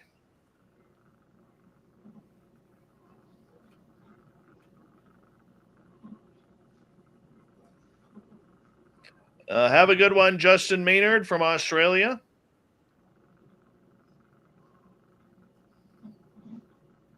All right. Thank you, Steam Train Mark, for confirming that I am alive tomorrow in the future. Since in Australia, they're a day ahead. Appreciate that. If you're keeping track, we've dropped to minus 27 Celsius now outside the studios here. Idaho Potatoes, how you doing, buddy?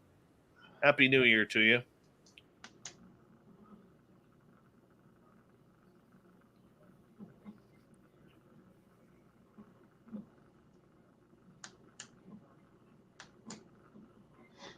Minus 32 in Calgary.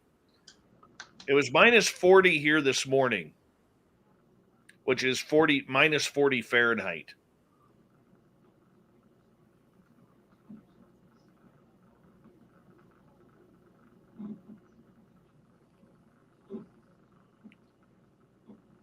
Yeah, it warmed up, thank goodness. I am rocking the toque, Gordium. Totally rocking the toque. My DJ Ashba toque. Alien Probe Master, thank you for lubing us up for tonight's show, buddy. Appreciate that. We're all a little bit easier to get around now, thanks to Alien Probe Master. That is fantastic. Grease lightning.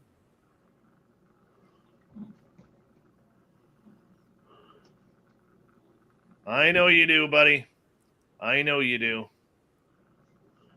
Grandmaster, a.k.a. Gong Show. What is happening, Gong Show?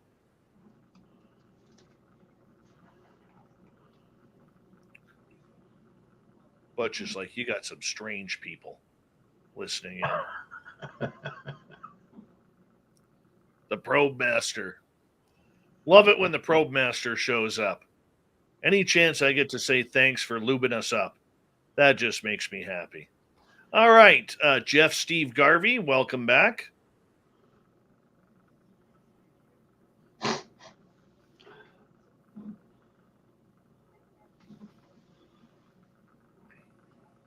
Let's see here. Go here.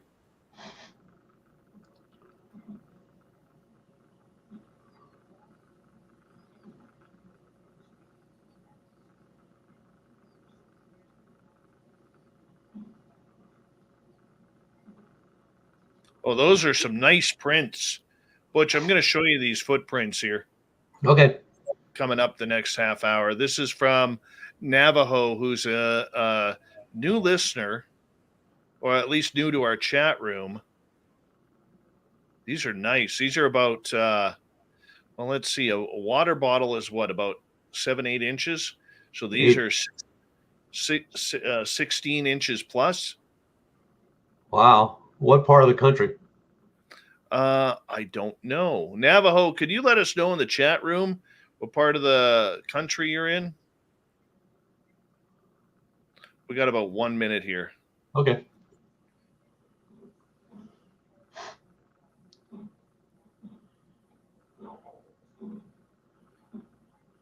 Grandmaster, I have no idea why, dude. You're not blocked or anything. You're not timed out or anything. Downshift, what's happening, buddy? Good to see you.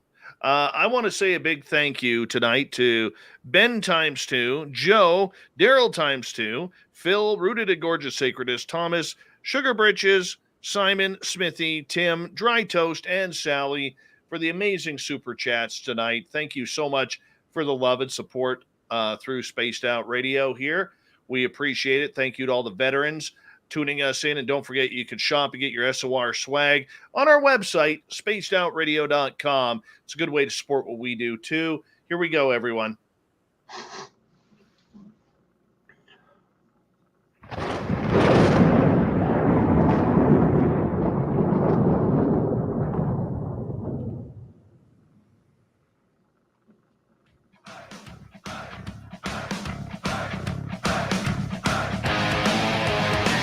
We pass the halfway point of Spaced Out Radio tonight. My name is Dave Scott. Thank you so much for taking the time to join us. We really do appreciate earning your listening ears. Hello to everyone out there. Reminder to you that if you miss portions of this show or others, check out our free archives by going to youtube.com/Spaced Out Radio. Just do me the favor, hit that subscribe button. Our website is spacedoutradio.com. We have a plethora of features for you. Rock out to Bumblefoot, read Shirky Poo's Newswire, check out our swag as well. Follow us on Twitter at Spaced Out Radio, Instagram at Spaced Out Radio Show, and now on TikTok at Spaced Out Radio. We continue on tonight with Butch Witkowski's Strange Days as we check on out the weird year of 2021 in the world of monsters, legends, and folklore. Butch is the leader and creator of UFO Cop out of Pennsylvania. Butch, welcome back. Yes, sir. All right, let's get to a couple questions. Then I have some photographs to show you from one of our listeners who actually found some Sasquatch tracks here earlier today. Definitely not in Canada because there's no snow around. Definitely in the United States. All right, Pam McSee is wondering, what about lake monsters in Fresno, California? Have you heard about those?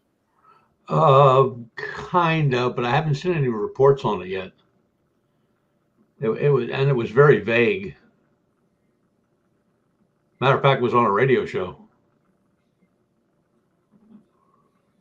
All right. Alien Critter. Butch, have you ever interviewed anyone in the Amish community about anything strange they have seen? Yes, Amish and Mennonite, yeah. Mostly stuff in the sky. There was a Bigfoot report a number of years back, maybe 10 years ago, but both those young gentlemen were drunk out of their minds. Oh, no. That's never any good. All right, and they did admit to it. Oh, yeah, here we go. All right, so I'm going to go through these prints here a little bit. All right. Team Navajo just sent these to me.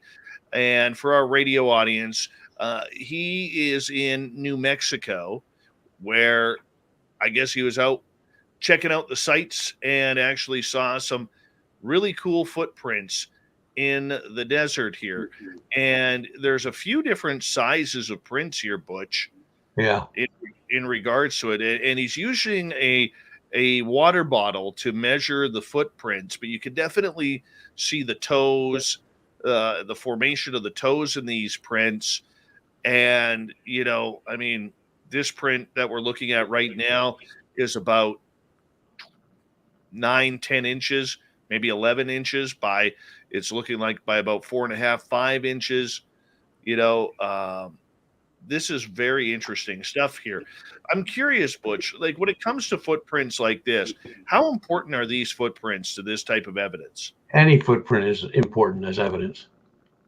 anyone. They're all important. We actually carry catalogs in the vehicles with every known Bigfoot print that we could ever find to match up, and the size is very important, because I have a program where I can put that photograph and I can give you the size, length and width. But what the very important part of these are, you have the span at the front of the foot, but you can see the heel imprint, and the heel imprint should be smaller, and it is. So it's very good prints. Well, here's another set of prints that he has sent to us.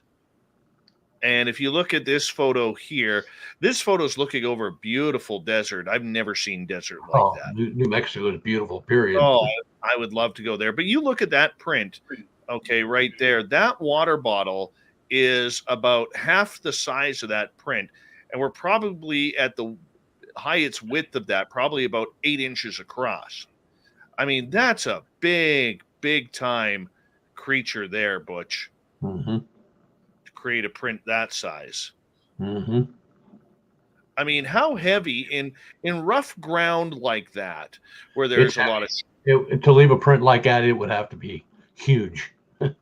Huge. 1,000 pounds? Close to it, I'll bet. 800 maybe. So these photos were taken in the Four Corners region of New Mexico. That area, I have heard for a long time, is quite a hot spot for Sasquatch activity. It's where J.C. Johnson used to do all his work. But I mean, there's no place for an 800-pound creature to hide unless there is some sort of cave system. But you got to look at it this way. How many people are out walking around out there? I mean, the chances of you going out there and walking around and bumping into somebody, that'd be crazy. I mean, I've been in New Mexico many times, and I'll tell you what, you can look out, and it's like when people say, well, we're running out of room for people to live, and then you look out in New Mexico and you go like, I don't think so. I just can't believe, I mean, looking at the setting there of, I mean, it is high desert. That's a good print. It'd be a little tough to cast that one, but you can do it. Huh. That just blows me away. Absolutely blows me away. I mean, that is, I mean, I don't get it. I'm at a little bit of a loss for words here, because I agree with you. In that territory, you're probably not going to have a lot of people running around. The odd hiker, the odd, wilderness camper, there's probably a lot of First Nations around there. Obviously, the gentleman who sent the photos to us, Navajo, I'm going to assume he's of Navajo descent. I mean, First Nations, I strongly believe, have a very large connection to the cryptid and the paranormal supernatural world, but I'm not seeing any forests or trees that an 800-pound, 700-pound creature could hide behind or disappear into. Maybe caves. Yeah, but the ground out there is, it's not flat. I mean, you got you could walk from a road, you could walk maybe 20 foot in, and then you're going to go downhill into a small crevice, valley, whatever you want to call it, and walk up the other side, and then it's flat again. So there's a lot, there's a lot of places. There's outcroppings all over the place. I mean, New Mexico's landscape is not usual like Arizona. Arizona's flat. I mean, that's the period, end of story. But once you get to the mountain areas, you could hike anywhere you wanted to and nobody will ever see you. Even with binoculars, Butch, if you're looking around, you're going to see something that's 8-10 feet tall. Yeah, if they're still around, you know.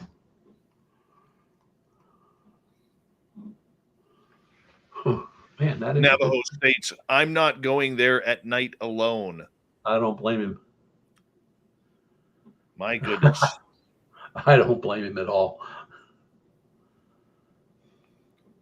My goodness. That is a good print. I do want to ask you, and thank you, Navajo, for sharing those photos with us. And for our radio audience who is listening in, you can just go to our YouTube channel, youtube.com/spaced out radio, to look at the photos.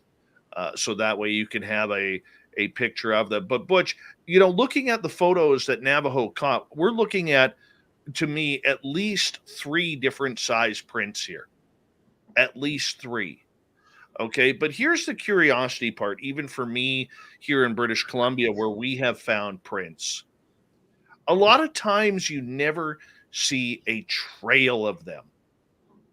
Okay, and you only see one, maybe a broken up one that you can't tell if it is anything of relevance, but usually it's only one print. Why is that? I've been asking myself that question for years. Now, I've seen tracks that go along a riverbank or in the snow. So, you know, but at one time it just seemed like the only print that was ever taken was the right print, the right foot. And but now up in your area, I'm trying to think of the name of the lake. Harrison? What? Harrison? It's a big lake. But anyway, 2 guys went up there. Their father and his buddy were fishing. He had some stuff thrown at him. And then he and his buddy went up. Oh, he and 2 guys went up. And they were following prints in the moss. There was a lot of moss. And he photographed there. He didn't cast anything, but he photographed everything. And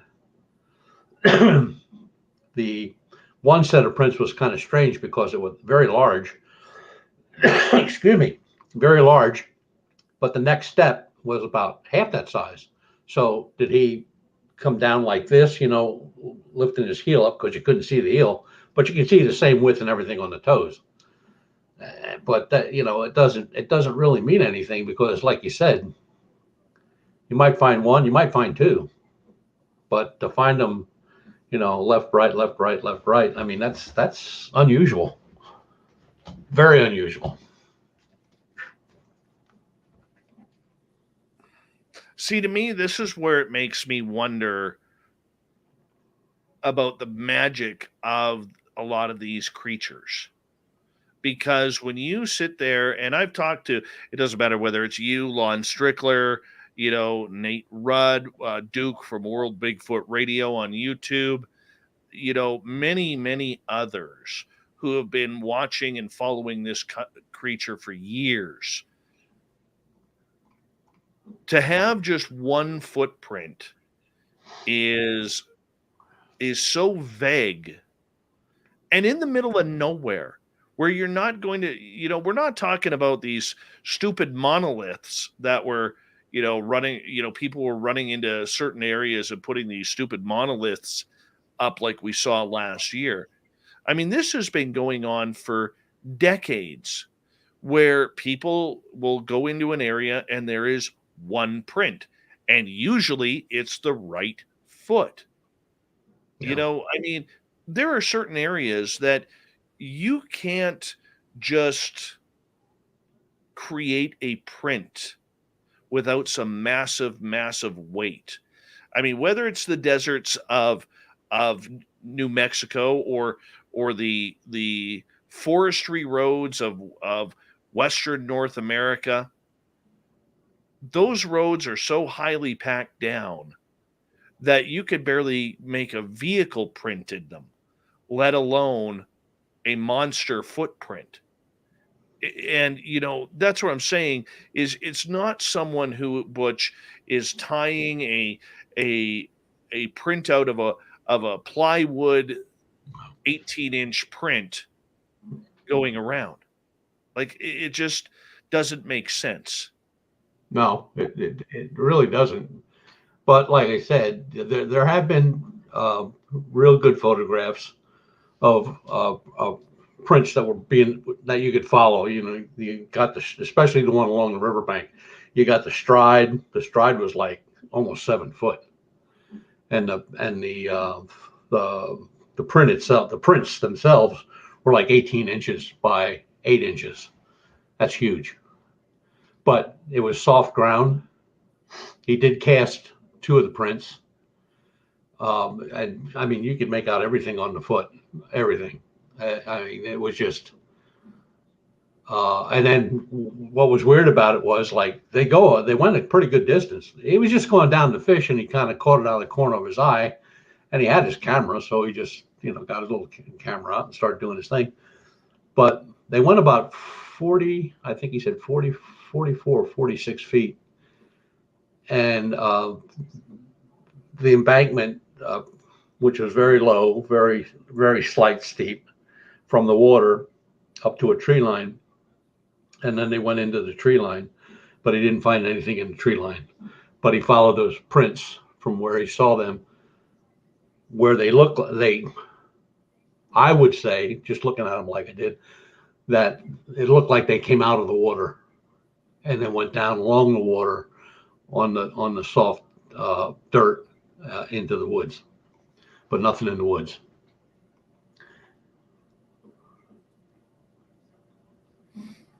I don't get it. I don't get it. Ann is asking, Butch, have you ever looked into the caves in southern Indiana? Is there some strange stuff going on there? Not that I know of, but Pennsylvania, we got caves all over the place. We got caves everywhere. Mine entrances, mines, closed mines. Yeah, place is nuts. No, I don't know of anything in southern Indiana. I can look though. Melissa would like to know, what are your views on the Nazca lines? Since I'm thinking about it, who do you think created them? Well, if I say the indigenous did that, people would go like, yeah, right. And if I say that something off planet did that, people would go like, yeah, right. I don't think anybody has a clue about those lines. I mean, when somebody takes out surveying gear and at the Nazca lines where the flat, the one, I think it's the bird, the Thunderbird, whatever it is, and that one straight stretch there, and the guy takes that kind of equipment out there, and that line is perfect. It's not off a quarter of an inch left or right. It's as straight as an arrow. I just can't see some Indian out there with a line, striking a line and getting that perfect. I have no idea. And they just found a couple more a few months ago. They found 2 more they didn't even know existed. They were further away, but in that same area, but just further out. Couldn't tell you. Some people swear by that the indigenous did it, and other people say like, not a chance. I think different signals. When you look at them, they are size-wise, and they're not like big bird, little head. I mean, everything is exactly the way it should be. I just find it hard to believe that that many years ago. I mean, how did they even know what to draw? I mean, I don't know. There's things that are way beyond my belief.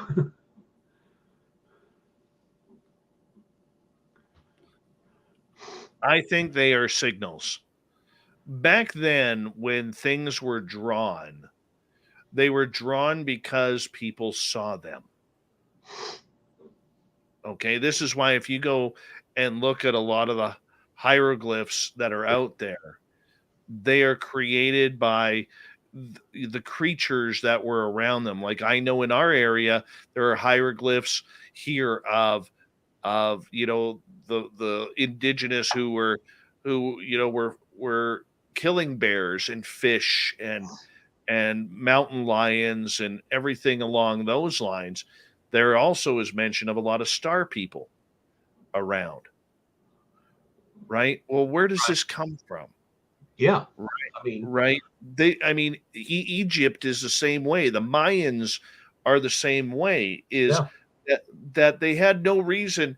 I mean, how do they know what a spaceship looks like? Well, one of the things that always bugged me was, whether it's not so much the Nazca lines, but hieroglyphs of Mayans uh, down in South America, and you can go to like Vietnam, and there's the same drawing, exactly the same. Mm-hmm. Or you can go from there, and you can go to Ireland, and the same markings are in a cave somewhere. I mean, that's crazy. Look, whatever's around has been around for a long time. I mean, they were here before us. I just, when people say, well, no, it's just us, and I'm like, nah, I don't think so. Same thing with when people talk about stuff from planets, well, there can't be anybody else out there but us, or they know all about. Give me a break. How do you know they're not us? Or we ain't them? You know what I mean? Very true. There's so much we don't know. I mean, there's a lot of talk, a lot of skepticism, a lot of bantering about what it is and what it isn't. And, you're looking at the person who's telling you all that, and he's got an IQ of about 6, and I'm giving him 4. So we'll find out. We'll know. I mean, eventually things will start meshing up. They'll start getting together. But there's some stuff that we just can't explain. I mean, the stuff that I've seen flying in the sky, I'm going like, how do they do that? How does that happen? How does something go that fast? I can watch it from horizon to horizon in just a couple seconds. Truth. And people go like, oh, well, that's one of ours. Let me tell you something. Not a chance do we have anything like that, or anybody else. There's no way. 90 seconds left, Butch, before we got to go to break. Thin Lizzy is wondering, did you receive any reports out of Colorado this year of anything strange? I haven't. A friend of mine did. He lives in this Western Ohio. And I think he's working on I guess the best way to put it is a strange looking mountain lion that is way too big and multicolored. So I don't know enough about it yet, but if I get any more information on it next time I'm on the show, I'll make sure I put it out there. But all I know is it was way too big. It was like saber-toothed tiger size, but it was multicolored, and mountain lions are not multicolored.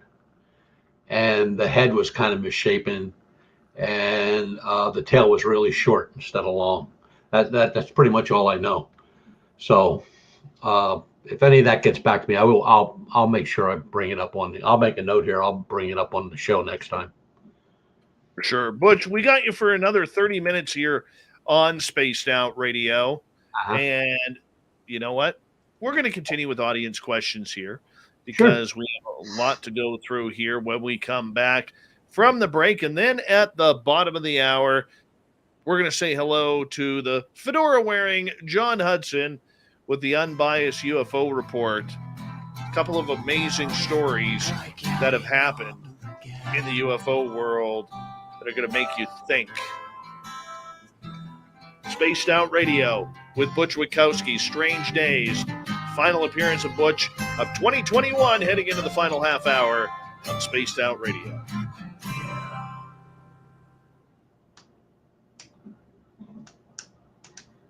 All right, we are clear. How much time we got there, Chief? We got 6 minutes, brother. I guess we'll go out and wash the car. Yeah.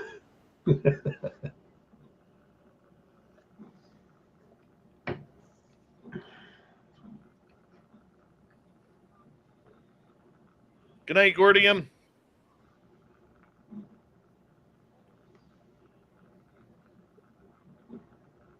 So far, so good. Great show tonight, people. Great show, great crowd. Always a great crowd. Always. Oh,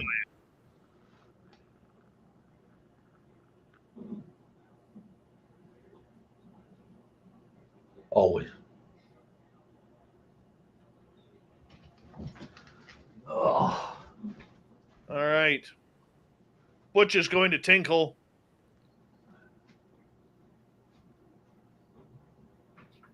Amber, thank you so much. We appreciate you listening in. We do. We do. Thank you.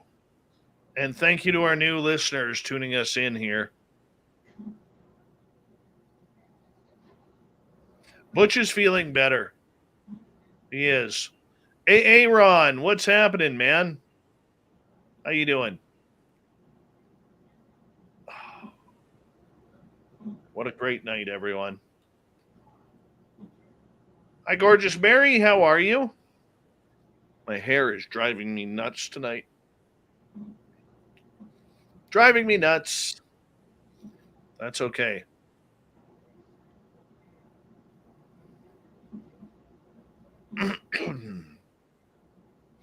By the way, if you haven't checked out our TikToks, Thin Lizzie Borden in our chat room is the amazing queen behind our TikToks that she is putting out there.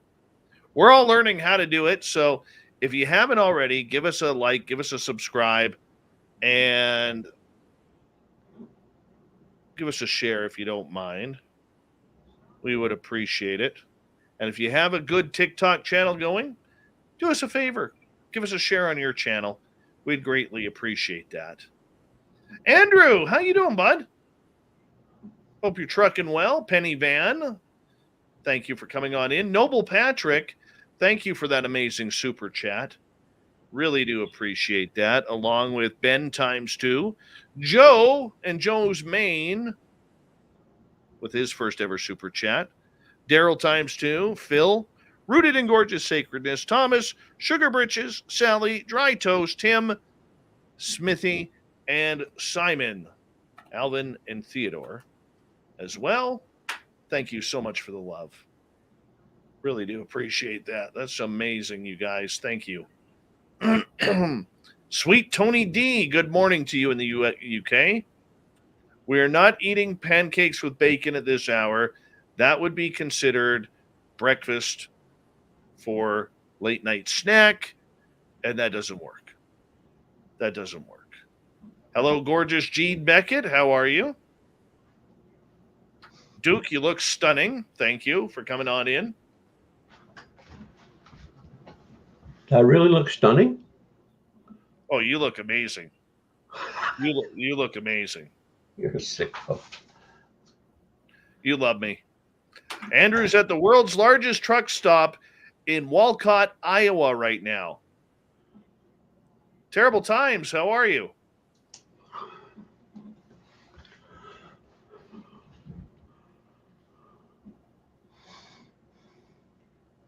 We got about 2 minutes, Butch. Okay. What a great show tonight. It's always good shows. It's the audience.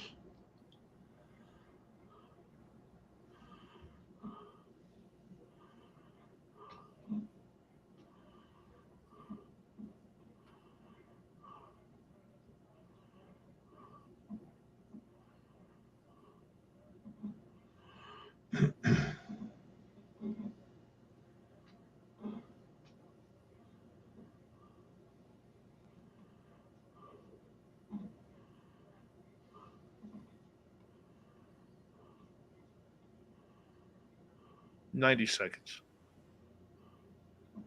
Hello, gorgeous Amy Vegas O, working the night shift in Vegas tonight. We love it that you're always listening, my dear. Merry Christmas, Happy New Year to you. Room for 900 to 1,200 trucks. Holy cow. That's a city, man. Wow. That's a big truck stop there, boy. Oh, man. Cow.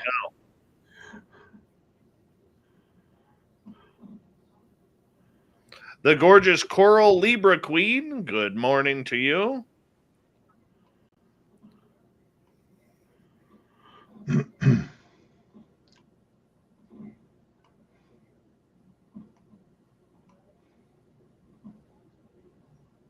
$30 seconds, bud. And a plethora of lot lizards.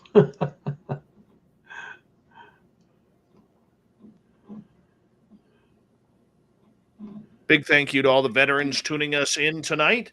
You always have a safe home here on Spaced Out Radio in our chat room. And don't forget, you can do a little shopping at spacedoutradio.com.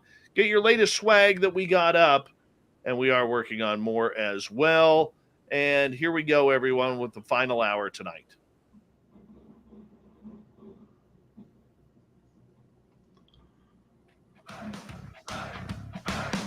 Would you like to connect with us? Head to spacedoutradio.com for all your latest show info. Now, back to Dave Scott and SOR. Third and final hour of Spaced Out Radio is now underway. My name is Dave Scott. Thank you so much for taking the time to join us. We really do appreciate earning your listening ears wherever you are on this beautiful planet we call Earth. Hello to everyone listening in on our terrestrial affiliates around North America, digitally on TalkStream Live, Revolution Radio, and KPNL. All of our archives are free. Go to youtube.com/Spaced Out Radio. Just do me the favor, hit that subscribe button. The Desert Clam has set the password for tonight in the SOR Space Travelers Club. And what do you got for us tonight, Clam? Kazatska. Kazatska is your password. Use it wisely, Space Travelers, as the Clam sets the password each and every night right here on Spaced Out Radio. Our website is spacedoutradio.com. We have a plethora of features for you.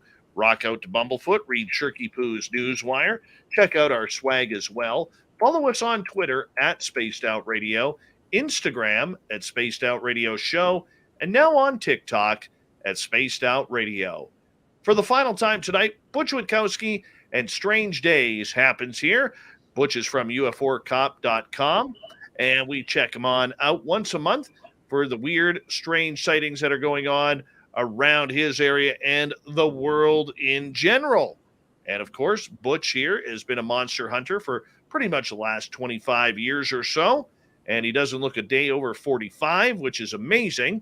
And yeah, I know, Butch, I know. I'm just trying to give you a compliment here. You know, before we get to audience questions, Butch, you're known to get a little cranky every now and again. And usually I'm always trying to fire you up somehow, you know, and I've done a pretty good job this year. Yes, you. Yes, you. Out of all the stories and happenings that happened in 2021, which one upset you? Which one pissed you off the most? Well, there were a few. If I had to pick one out of the group, I won't use the guy's name. He's a researcher, and I always thought he was a pretty good guy, but I guess he had a new book coming out, so he had to enhance everything. And he came up with this report where he and another fella were tracking a Bigfoot in Pennsylvania. And it just went on and on and on. And they were on the highway and they were off the highway. They were in the park, you know, the state parks, and they were chasing this thing for like 3 days. 3 days. The weather here was atrocious at the time. A lot of rain, cold, windy, a lot of wind, a lot of damage from wind. And when he starts it out on the report, you're not going to believe this, but the minute I read that, I went, I don't believe it. You schmuck. Of all the people that I thought was doing a pretty decent job, you just shot yourself in the foot big time. Next thing I know, he's on the radio with a radio show with this story. And they're buying every bit of it. I mean, they're eating it up like it's a Coney Island hot dog. They're going crazy. All of a sudden, this guy who wouldn't know Bigfoot if he fell over him, he just kept it going for a month. And then, I won't mention that guy's name either because he's one of my guys. He just ripped him apart. He just tore him up. He pretty much called him a flat out liar. And it went on and on and on and on. Now, I wasn't involved in this at all. Next thing you know, I get this email. And he starts chewing on my butt about this story. And I said, there's nobody in their right mind would even think of believing that story. I said, 3 days, you're tracking this thing. 3 days. Aren't you the same guy that broke his foot last month? Aren't you still in a boot cast? It don't hurt anymore. I went, you know what? You're so full of it, it's coming out of your ears, you moron. I can't believe that stuff. Look, if you're going to lie, just say, look, this is just a story. And, and then he tries to convince me that this is a fact. And I said, you sent me a picture on Facebook of you and this friggin' broken foot. And now you expect me to believe that you're out trouncing around for 3 days in state parks, in bad weather, high winds, lots of damage from the wind, highways, and with some other schmuck that I don't even know who that guy is. And I said, and you expect me to believe this bullcrap? He said, would I lie to you? And I said, yes, evidently you would. You are, you jerk. I said, you know what? Do me a favor. Don't contact me anymore. Just stay away. I said, because, you know me. I may be old, but I'm pretty ornery. I said, next time I see you, I'm just liable to punch you right in the mouth, you jerk. I said, people like you give everybody else a bad name. And then I said, and then you tried to play it up on the radio and Facebook and YouTube and everything else. And I said, you found a bunch of gullible schmucks that were going to listen to your story and shake their head. Oh, yeah, that's cool. Oh, yeah, that was really cool. But you didn't tell them about that broken foot, did you? I didn't think so. Goof. So there's some out there that, you let it go for a while, but when they start, because it makes everybody look bad. It makes everybody look bad. So, Butch, I just took it all in stride. And then I posted a picture of him with his broken foot and the date that he sent it to me on. And I said, which 3 days was it? And I posted it. Haven't heard from him. Maybe he's mad. Ha! Screw him. Holy cow. Just dropping elbows left, right, and center. What a goof. You know what? Why do people even do that stupid stuff? I mean, that'd be like with all the people that are on SOR right now. If I told them that I'm the greatest investigator that ever lived, they'd probably all go home. This clown is just, I don't know. But I'll be seeing him shortly. We're down at Point Pleasant. I'll be going down there this year, so he always shows up there. And I'll embarrass him as usual. I'll just make an ass out of him. Dumb shit. What a goof. Why would you do that? Why would you lie and then continue with it? I mean, the first words out of his mouth when he said he was walking around for 3 days, I'm going like, wait a minute, didn't this guy bust his foot? And he's in a cast? Oh, and then I asked him, I said, did you use crutches or did you have one of them wheel track chairs that you can run around the woods in? Oh, I was getting around pretty good. I'm going like, give me a break. Damn. Oh, I love it. Love it. Oh, your blood pressure okay? I'll check it later.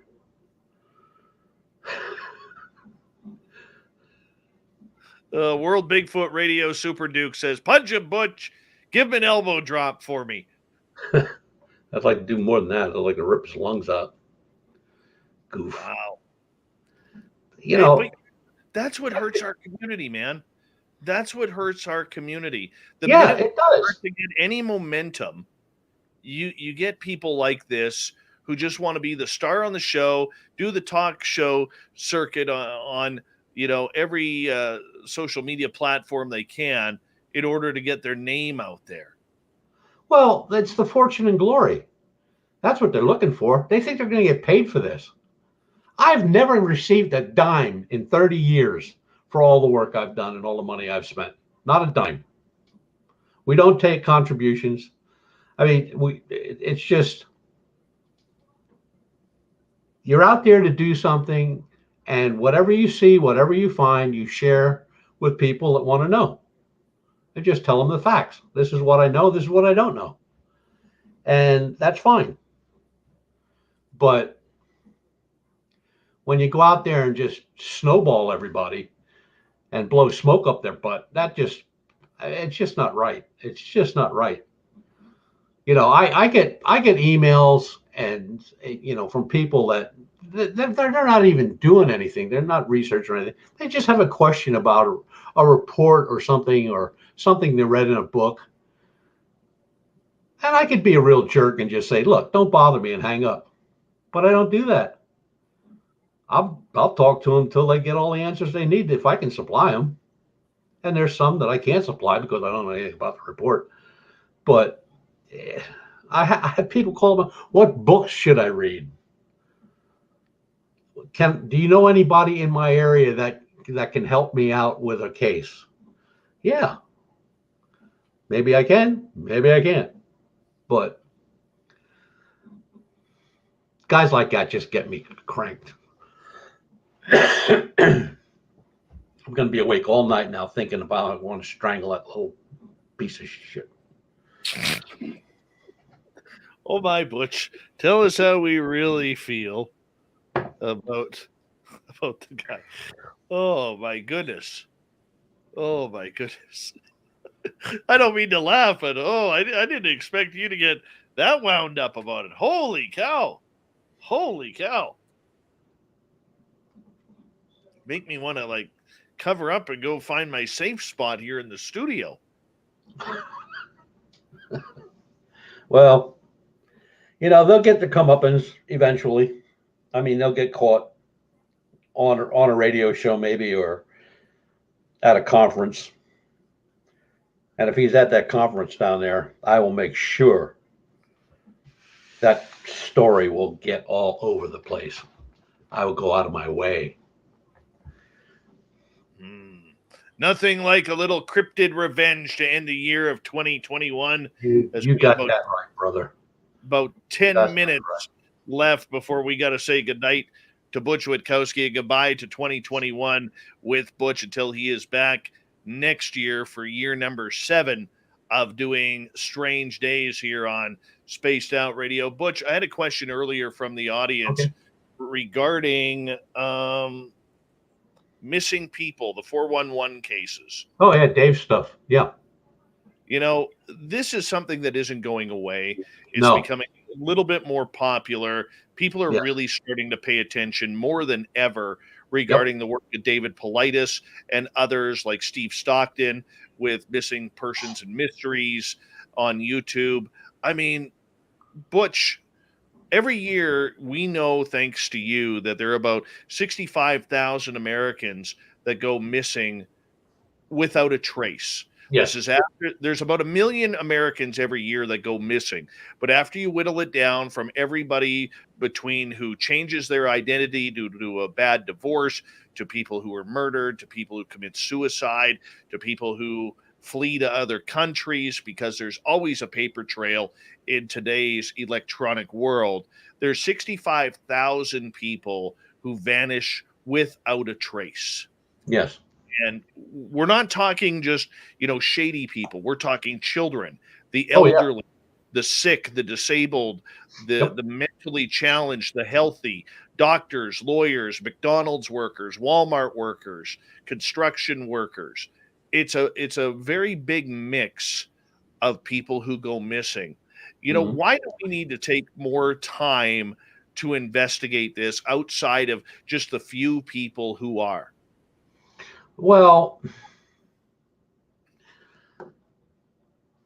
people have defined ufology as the only thing in ufology with people that go missing for a time are the abduction cases. They never look toward or back at the amount of people that go missing every year in this country. And that, I'm just talking about this country. When you add up all the other countries, which they don't really keep records, I mean, you got whole villages that have disappeared in Africa. Whole villages, I mean, gone.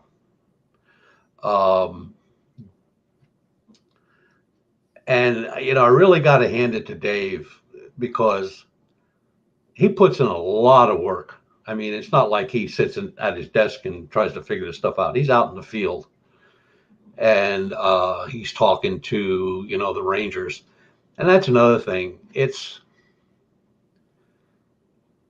kind of upsets me that, I mean, he's former law enforcement, and he's dealing with people that are in law enforcement, and he knows right up front that they're snowballing him. They're not going to tell him anything. So, we have people that over the years they figured it all out. Bigfoot's taking them, or they're getting carried off by aliens, or everybody comes up with something. And it's just, you got to give it to somebody that puts in that kind of work. And I have all his books and his maps. He does a phenomenal job. And I wish we had a lot more like him out there. Unfortunately, we don't, because there's people that they don't care that somebody's missing. It has nothing to do with them, but it should, because it could be their kid, be their mom, their dad that goes missing, and I'm sure they'd be out looking around. But it's there is so much to this, and this, when we started doing the research on this, we went way back. I mean, whole armies have disappeared. The one was a Chinese battalion that was getting ready to go into battle against the Russians, I believe, if I remember right, and they were forming up, their battle plans and stuff like that. And the camps were all set up. Everybody was ready to rock and roll, get out there and do their thing. And the enemy showed up, and they weren't there anymore. Their equipment was, their tents were, their tanks, all that other stuff. They weren't there. There were no footprints, nothing. They're just gone. Gone. That's crazy. A whole army. We're talking about 300 men gone. Just never found. Nothing. Weapons were laying there. Just disappeared. And there are people that have been looking for people that are lost for years and years and years. Looking, a father disappear or a kid disappeared. And that might have been 10, 15 years ago, and they're still looking for them. And how do you explain where a father and a son are hiking, and the mother was along? She was behind the father, that was the father, and then the kid was about 15, 20 feet in front of him. They went around a slight bend. Father got around the bend, the kid wasn't there. There was no signs of the kid being attacked by anything. You could see his footprints in dirt, and they just stopped, and that's the end of it. No kid. He's been looking for that kid for 15 years. Goes up there every weekend. Crazy. And it's, like I said, it's worldwide. It's not just here, it's everywhere. Everywhere. Now there's a few buttholes out there I'd like to disappear. And I have friends that would help me bury the body too. Well, I think we all have that. But I mean, just the fact, Butch, that a lot of these people are gone. They have no their wallets are say in their car or back at home. Their keys, their doors are locked. Yeah, they don't take any money out of their accounts. I mean, phone hasn't been used. All that stuff. Where'd they go? They surely just didn't go up to start a new life.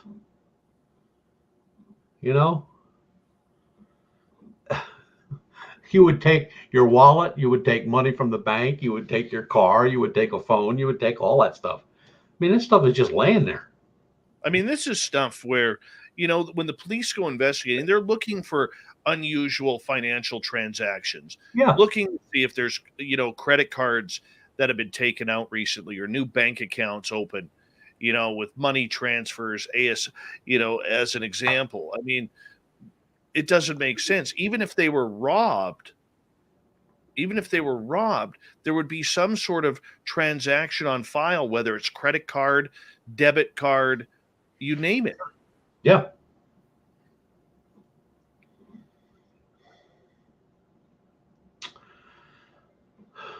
Don't know. Just don't know.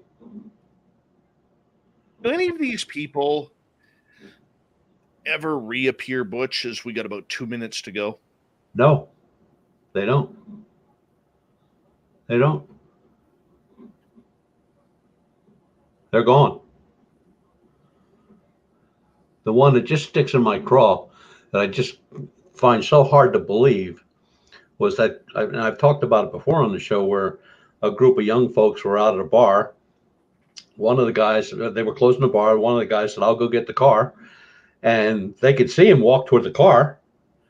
And, well, the car didn't come up, but he didn't come up. So they walked over, and the keys were laying on the ground, and he's never been seen again. No sign of a struggle, nothing like that. He's just gone. We're talking about 50 feet. We're not saying he walked down the road a mile. This is 50 feet away from the front porch. And they saw him. Never heard anything. Just gone. One final minute here with you, Butch. Sure. And I want to say a big thank you to everything that you do for this show. And 2021 was an amazing year, especially in 2020 when you were coming off your heart attack and you had to miss a bunch of shows in order to get healthy again. And we're so proud that you were able to make it through and your health issues and to be able to come through to this show, man. You are so loved by our audience, Butch, and big thank you. And I'm so looking forward to doing this again with you in 2022. Absolutely. I've enjoyed every show, even though you get me cranked up.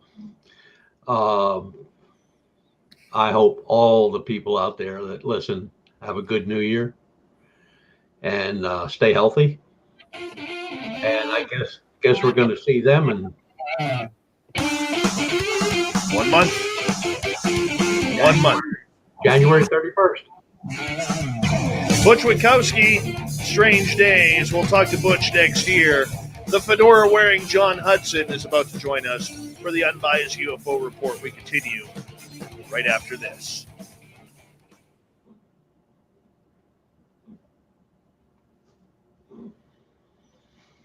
Fantastic show, Butch. Thank you so much. Thank you.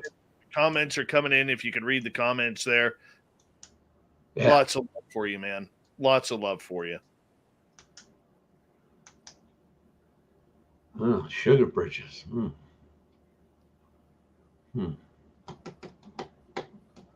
Okay.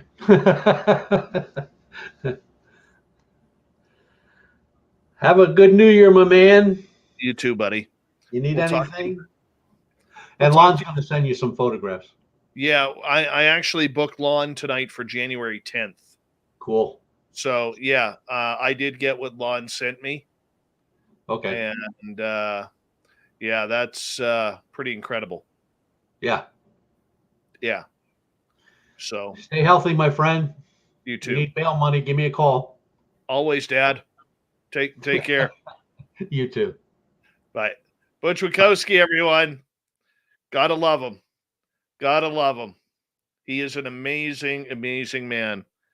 Makes me have to edit in that final couple of minutes there. But that's okay.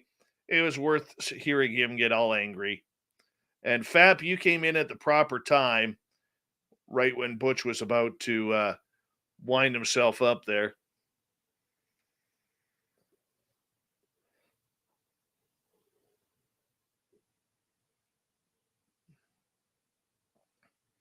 Just wait for the fedora-wearing John Hudson to join us.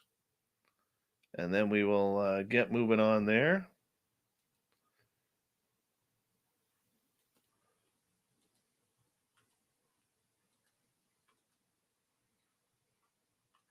It's good times, people. Very good times. There he is. The fedora-wearing... Your room is getting darker and darker, man. Oh, yeah, I can turn up the light a little bit. Hold on a second. Let's see if we can turn that up a little bit. Hold on a second. Let's see here. Hold on a second.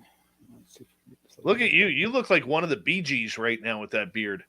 Yeah, it was actually funny. I actually asked my daughter the other day. I'm like, honey, like, why haven't you said anything about my beard? And she grinned and she goes, because I like it. And she like reached up and touched it. And I was like, wow, boy, talk about winning points for the beard. Nice. You know, if your little girl actually thinks that likes your beard, then you're in pretty good shape. So yeah, but here, let me now I can turn up the light a little bit here. Look at that beard. Well, it's supposed to be turning up the light. I don't know why it's not turning up the light. It's kind of frustrating. Yeah, you're really dark, dude. What is going on here? Oh my goodness. God, I love technical problems. Man, anyway, but I'll keep messing with this, and I'll light myself up better in a second. But we can go ahead and go on. I don't want to be belaboring this issue so give me a second here, and I'll take care of it. But don't worry about it; it'll be fixed in a second. I have too many networks in my house. Is my problem. And you're all on the light switch. My lights only are accessible through one network. And I thought I was on the right network, and I wasn't. And so I was like trying to figure out why my switch wasn't, not my real switch, but my soft switch wasn't actually working. There we go. There you go. That's a little better. There we go. That's a little better. Is that a Nerf gun in the back there? Yes. Yeah. Actually, that's one of the only ones that is still normal. Normally I put a lot of effort into remaking them into other things, molding clay and paint and so forth, and then I upgrade their springs and everything. And so I usually, kind of cosplay type stuff, just You for can fun. you can come on over and have a war at my place, man. Oh, well, what's really funny is that I've actually had to stop doing some of the modifications because the gun started shooting at about 160 feet per second. And at 160 feet per second, it can hurt. And so I've had to start, tuning it. It's kind of funny. You keep thinking bigger is better, and then no, there's a point where bigger is not better anymore. Very nice. And I apologize about my notes. I will have them to you in a second. I'm just looking for an image that I can't find. Well, while you do that, I'm going to say a big thank you to Obi, to Noble Patrick, Ben ×2, Joe's Main, Daryl ×2, Phil, Rooted in Gorgeous Sacredness, Thomas, Sugar Britches, Sally, Dry Toast, Tim, Smithy, and Simon for the amazing super chats tonight. Thank you so much for the love. We really do appreciate the support. And here we go.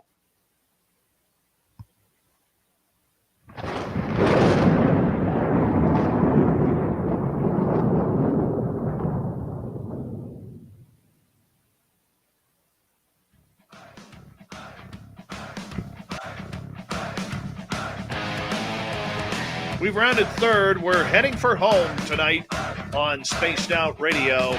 My name is Dave Scott. Thank you so much for taking the time to join us. We really do appreciate it. Want to remind you that if you missed portions of this show or others, check out our free archives by going to youtube.com/Spaced Out Radio. Do me the favor, hit that subscribe button. Our website is spacedoutradio.com. We have a plethora of features for you. Rock out to Bumblefoot, read Shirky Poo's Newswire. Check out our swag as well. Follow us on Twitter at Spaced Out Radio, Instagram at Spaced Out Radio Show, and now on TikTok at Spaced Out Radio. It is time once again for us to move on to the unbiased UFO report. Here comes John Hudson.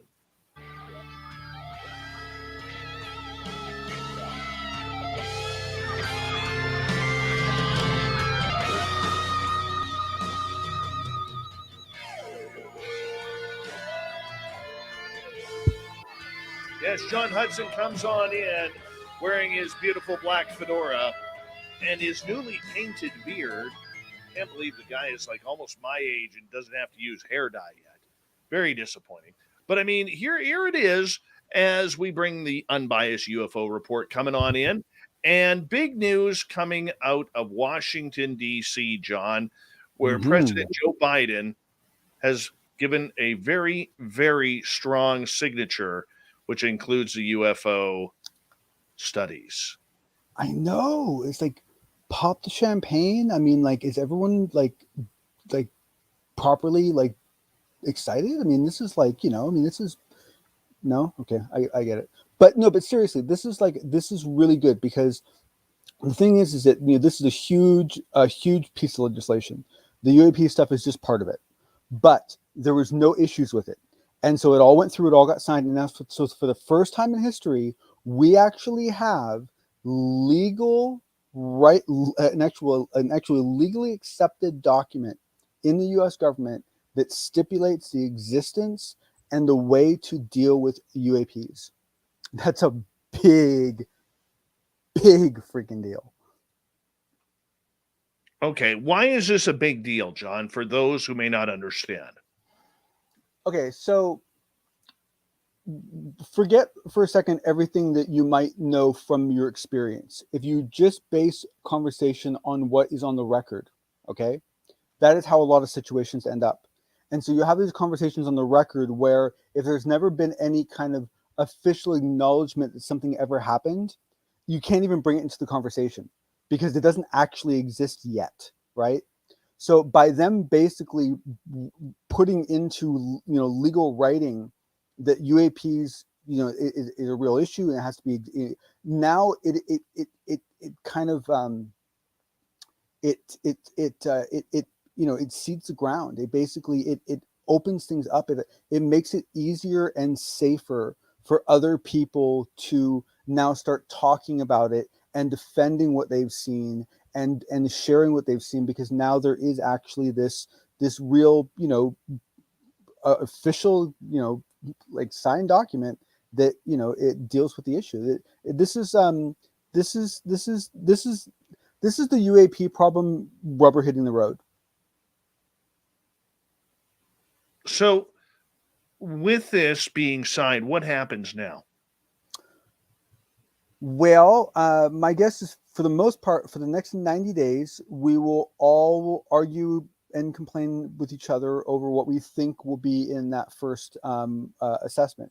And there's even some debate as to whether we really will get an assessment after that first 90 days. However, it is after that first 90 days that we then have the position where we can start asking for those assessments, and we have legal reason to actually demand it because it's actually in the document. It's really quite beautiful. Very nice. Very nice. So if everything goes as planned, when are we going to see the startup of this new UFO task force? And are we getting any details yet as to what is happening with that future task force? So no, to the last question. To the first question, I would be shocked if you get anything at all. I will be shocked if we can even find out who's in it. I will be, basically what will be happening is if look at it like an iceberg, right? Like one of those iceberg pictures where there's like a little bit of ice on top of the water and a whole lot below it. That little bit on top, that's what we're going to be getting. The rest of it below, that's what actually exists. And that's how it's going to be. So in other words, they're setting all of this up to give us nothing as per usual. No, more than nothing, but nowhere near what you want.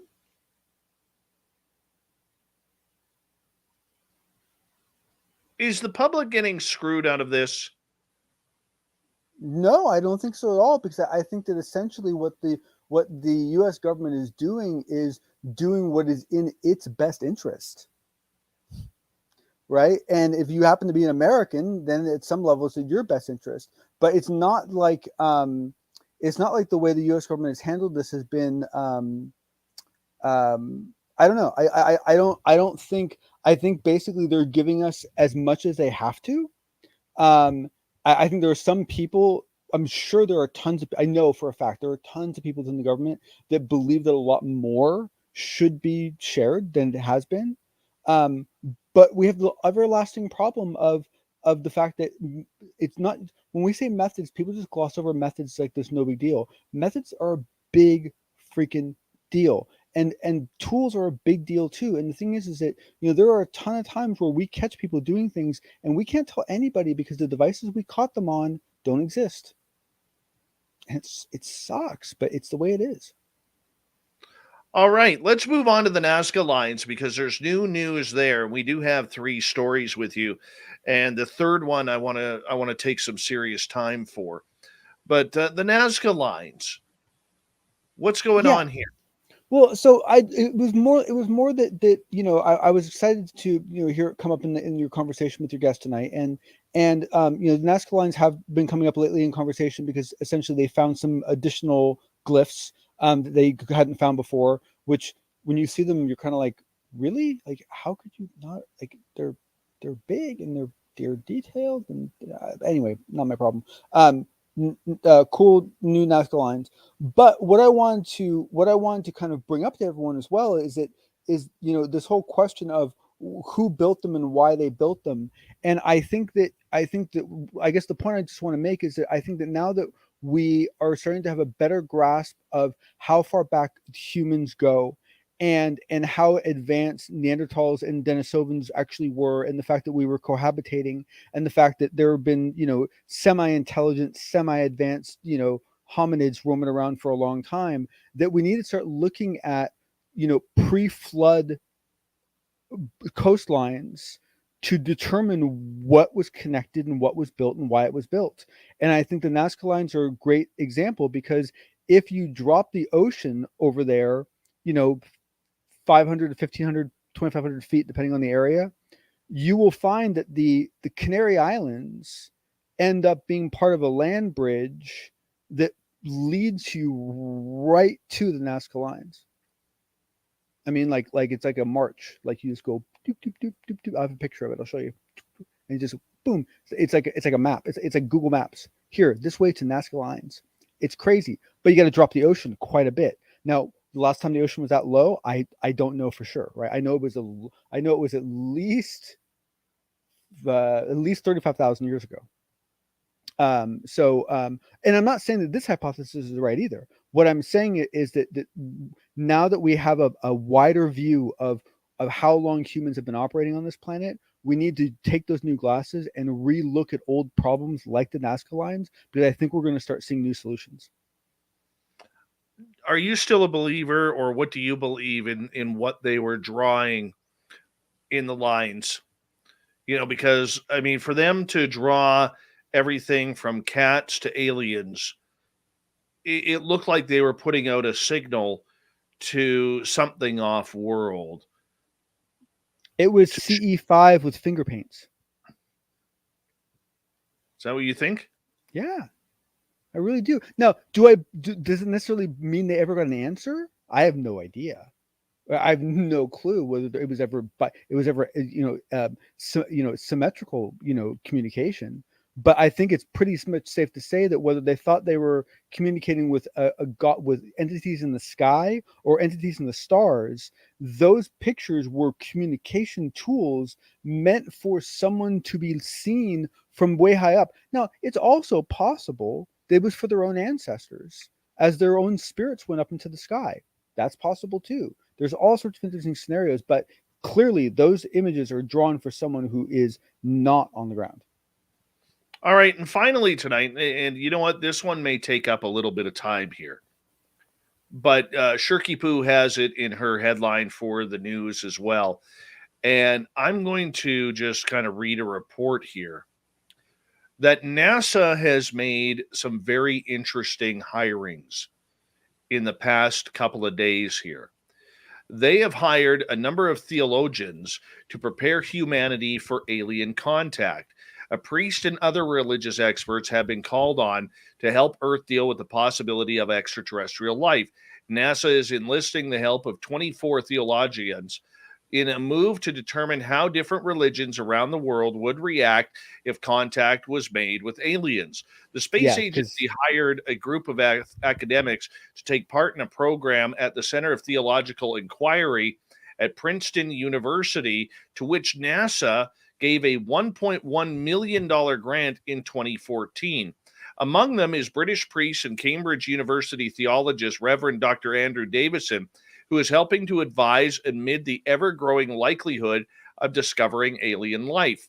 His forthcoming book, Astrobiology and Christian Doctrine, considers the possibility of God also creating life elsewhere in the universe, and notes that non-religious people also seem to overestimate the challenges that religious people would experience if faced with evidence of alien life.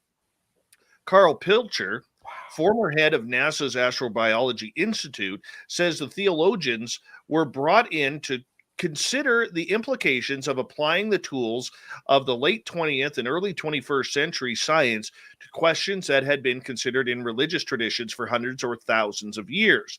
Addressing the idea of Earth as the only planet in space with life on it, he said, that is just so inconceivable when there are over 100 billion stars in this galaxy and over 100 billion galaxies in the universe. Our observational and exploratory space technology is advancing rapidly at present with new tools like the new James Webb Telescope, which launched on Christmas Day, offering a clearer picture of the universe. It has been described as a time machine that could observe distant objects emitting light from further back in time. This is amazing news, John. It is. Very, it is. very. It is. And it's hard not to giggle at some of it to a degree, like, because first I'm thinking like, oh great, you're gonna bring a priest, like how well does that go with exorcisms, and so, but the truth of the matter is that for a lot of people, if they start hearing about aliens from their local police, it's not going to go over well. They're from the local government, not going to go over well. Hear it from their federal government, not going to go over well. They hear it carefully from their local religious leaders, and it's going to be a lot easier for a lot of people to accept that. It's not a bad place for the information to come from. Well, the problem that we have, and we have discussed this on this show for the betterment of a couple of years, and you and I have had some in-depth discussion about this. With more than half the planet being of some religious connotation, everything from Christianity to the very small beliefs, and I don't mean them to be small beliefs, but the small pockets in Africa and in the jungles of Southeast Asia that pray to a deity that we may not even know of. There's over 5,000 deities that are prayed to on this planet. Jainism. And the idea that we may have the religious community now coming on board with UFOs and more so extraterrestrial life, to me, this is a major problem that we are going to see on this planet. Because I know people who I've talked to locally here who believe that anything coming from space is demonic. Anything coming from space, we could pretty much sound the alarm bells for Armageddon and Revelation in the Bible. And it doesn't matter which religion it is, that's a lot of the pictures that we are getting. To a lot of religions, any world event is just a buffet for them to use to then enforce their own doctrine and their own policies or their own belief systems. It's very it's unfortunately it's very normal. It's very human for them to do so. But the thing is that at the same time, for a lot of people, especially when you get away from the larger, religious organizations, you're talking about local parishioners, local, your local priest, your local bishop, your local rabbi, your local whatever, right? Like those are usually like neighborhood folks, right? Like we know them, and that's different. And so hearing it from them, that might be a good conversation place for it to be going on. Well, I think it's an in-depth conversation that needs to happen. And it needs to happen quickly because so much of this is happening so fast right now. Okay. Yeah. And it leads to earlier in 2021, where I started the year off saying and asking, why now? What is the purpose of all of this happening now after decades of cover-up and decades of denial? And now all of a sudden NASA is hiring Spy One Radar Man. Well, whatever it may be, John. No, I know. I'm kidding. No, it could be anything. It could be anything. It could be anything. Fun Yeah. Right now. Yeah. No, it could be anything. But there's a serious connotation to this, and that is, what are they preparing us for? And if they are preparing us and they are willing to go down this conversation, John, I truly believe that my entire thought process that a date has been set to when contact is going to be made is coming very soon. Yeah. No, I mean, and I think a lot of people are with you. Personally, I'm not. I don't subscribe to that myself. But I've heard that from others, and I think it's a very common. I think it's a very common belief to hold. And the thing is that there's still a lot of good that can come from all this. I mean, there's still a lot of learning that can be done from it. So I'm hoping there'll be some healing from some of all this. Well, and that's what needs to be done. That's what needs to be done, because if we do not take a bigger look at this and check out all of these little snippets that they are giving us, they keep giving us, and whoever they are, could be the government, NASA, or whoever, they keep giving us all of these little puzzle pieces. And the majority of the UFO field is not putting the puzzle pieces together. Well, in fairness, the puzzle pieces are still disorganized enough in a way that if you did put them together, you'd be doing so with a low probability of final configuration, right? I mean, it's like there's a lot There's a lot going on. But the thing is that we do have interesting models for how some of this plays out, right?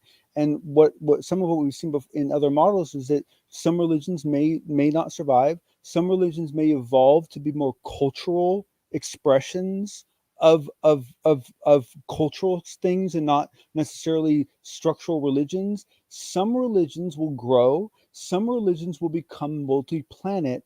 And some religions will find things on other planets that they will hold as their sacred places, and they will begin to migrate to those planets just as we migrate to places. And that will eventually happen with humans.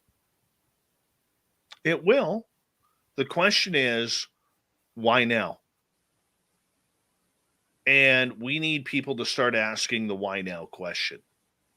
Whether, we'll continue it here on this show, but journalists such as Ross Coulthart, television heads, need to start asking that question. Yes. Because the entire philosophy is being lined up for us, and the majority are not paying attention. So NASA could come in there and meet with 24 theologians on how ET life is going to affect people on this planet. I mean, if this was any other topic other than extraterrestrial, this would be headline news right across the world. Headline news.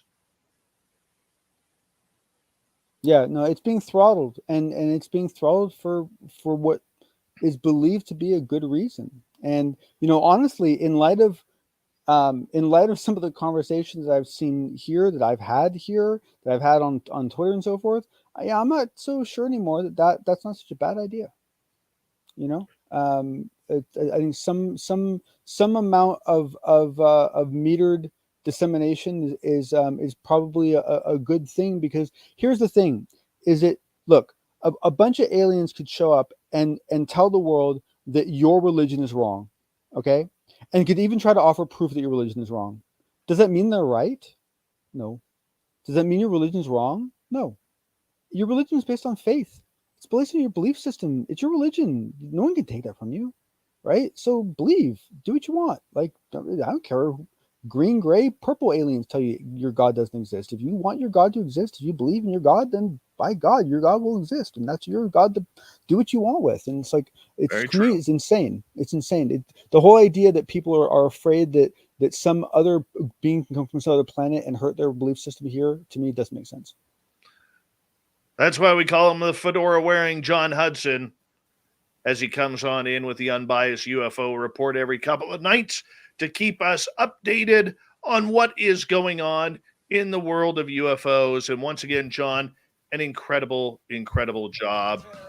Thank you so much. Thank you to Shirky Poo for the news and getting us fired up for that major story about NASA going into the religious debate with UFOs. And of course, Butch Witkowski with Strange Days. We'll talk to him next year. We got Mr. Ron Bumblefoot Thal rocking in the background with Little Brother is Watching. Bumblefoot is the official music of Spaced Out Radio, rocking us in and out of every single show. Get your horns up for the guitar god himself. Special thanks to everybody listening in at home, at work, in your cars, wherever you may be. Thank you to everyone listening in on YouTube, Twitch, LGAB, Revolution Radio, Spreaker, Facebook, and on Twitter at hashtag Spaced Out Radio. Remember, this show is copyright by Spaced Out Radio and SOR Media Ventures Limited. Thank you so much for choosing to share your evening with us, because together, my friends, we own the night. Mr. Bumblefoot, we need a favor.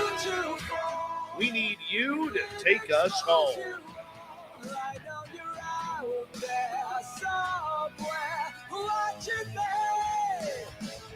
Yes, the Woo train has docked for the night, but soon, my friends, we shall ride again. Your seats are always available. Your tickets never expire. And if you want to bring a friend, we've got room for them too. Good night.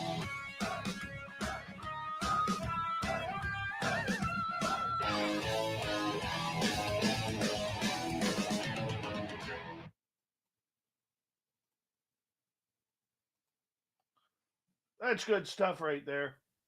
Give me 2 seconds, John. Bring you back in. There's Super Quest going, "Your captain, take us home this final week of 2021, you cold, frozen Canadian bastard." That's exactly what he's saying right there. Hold on, I got you muted, buddy. Sorry. Oh, you're muted. You've got yourself muted. Hold up, I got myself muted. Sorry about that. Just so people, out of curiosity, want to see the difference. So this is what like the original version of this Nerf gun looked like. It was, it's just kind of like a, I don't know, and it just looked very boring to me. And so basically, I just modify it so it looks like a real, and then you update springs a little bit and so forth, and just it ends up being great stuff for like Halloween costumes and cosplay and so forth. But for the most part, it's just like arts and crafts for adults. It's crazy time. Crazy time. Let's get a temperature update. Yeah, that's why I'm inside. I didn't want to get frostbite. Frostbite? What are you talking about? Frostbite. It's minus 26 degrees Celsius, minus 14 Fahrenheit right now outside the studio. Once your toes start going numb, bad news. It was minus 40 this morning, which is minus 40 Fahrenheit. Does the air get dry because all the moisture just like falls out of it? Like, dude, you take a pot of hot water, you throw it up in the air, it comes down as crystals. Right. It's beautiful. Nothing new for Vegas yet. I will hopefully have something up this week. Sorry, guys, I got caught up in the holidays. And how could you, Dave? I know. Mr. Cowley. Dun, dun, dun. Welcome back to the show. Oh, Mr. Cowley. Dun, dun, dun. Loves his spaced out radio. There we go, buddy. That's how we roll it around here, people. If you're Mr. Cowley, you get sung to. Can you imagine just the horribly difficult trend that would be the upkeep that, like, there's some, like, level of donations or some level of patronage that, like, everyone gets a theme song. And like suddenly you end up with this huge queue of can get really bad. Right? It happens. It happens. Oh, man. So, I mean, I got to say, I think the whole NASA priest thing, I think it's so many levels, it makes so much sense.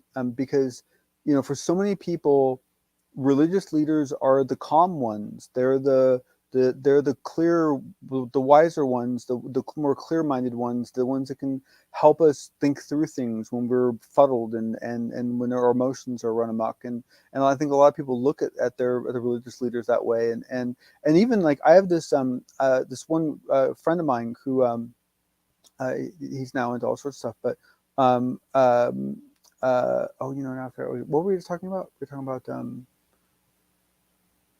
bugger, I forgot what we were talking about. I don't know.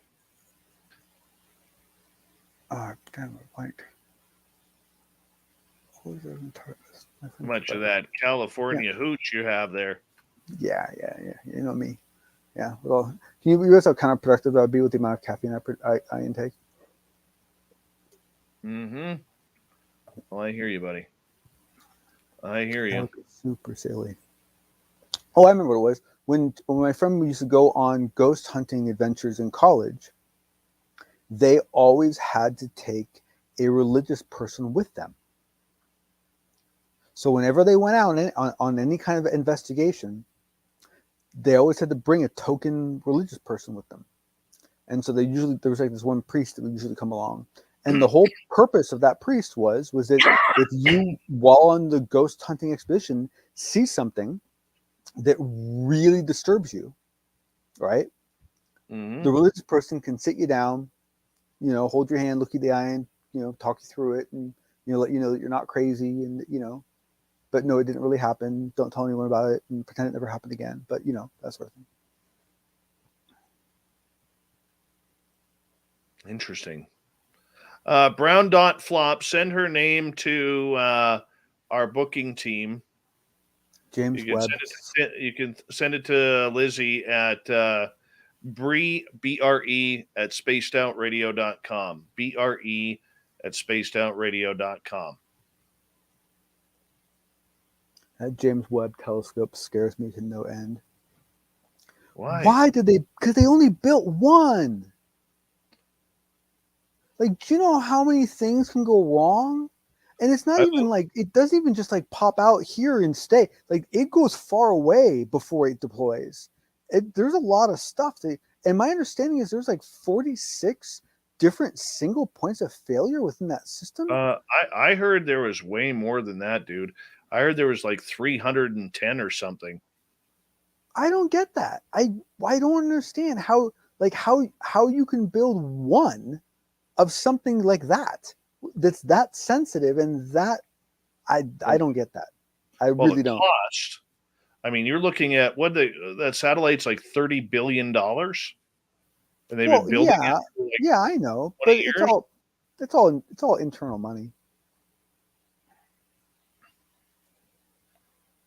We are born ahead, and we play rock and roll. Damn right. But yes, it does get very, very expensive. That is true. Long live Lemmy Kilmister. Tomorrow's the anniversary of his passing. I believe it was 6 years since Lemmy passed. Lemmy, when he was in Vancouver, used to hang out at our sponsor, the Moose Vancouver. Oh.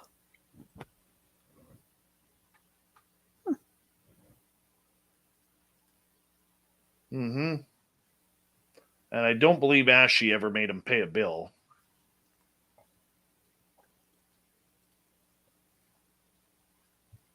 We are Motorhead, and we play rock and roll. Thought I would have loved to have seen them in concert. Mickey D on the drums.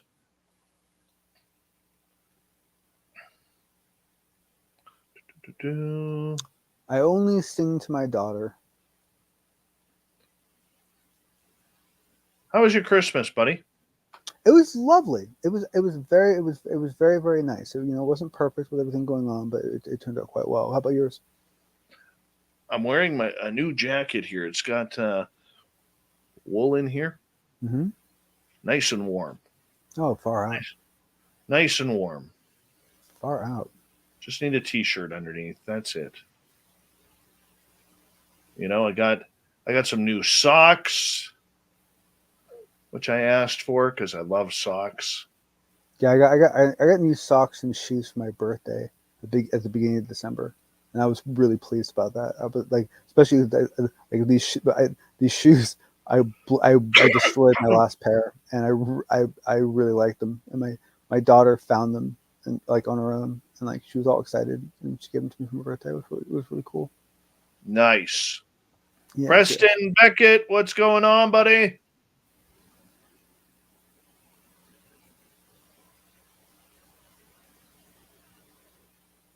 $100-mile tuxedo. That's right, Sandra Heath. Actually, it would be more 100-mile tuxedo if this was camouflaged.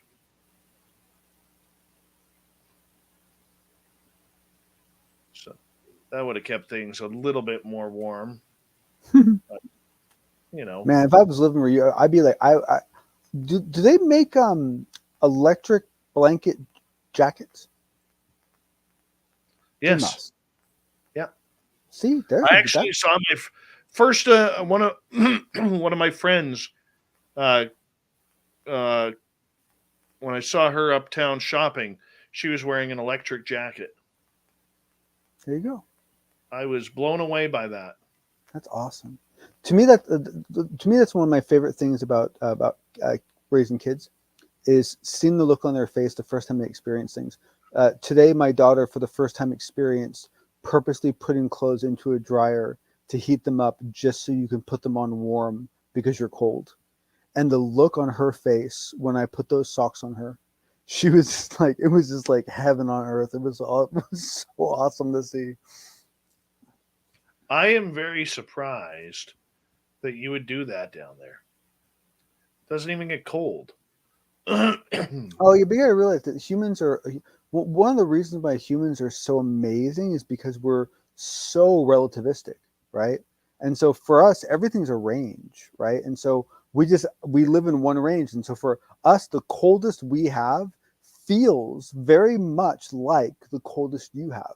It's our coldest, and you have your coldest. Now, I mean, there are factors that go into your coldest that involve, things like death and, and dismemberment and, like, frostbite and things falling off and, all that stupid stuff. But, but the whole same idea is true. The hottest thing is, I mean, my guess is that there are days that get really hot for you where you're like, oh my God, it's so hot. We're like, and if I was there, I'd be like, nah, it's like 60, Dave. You can keep your pants on. So. No, I don't complain about that. I complain when it's like 90.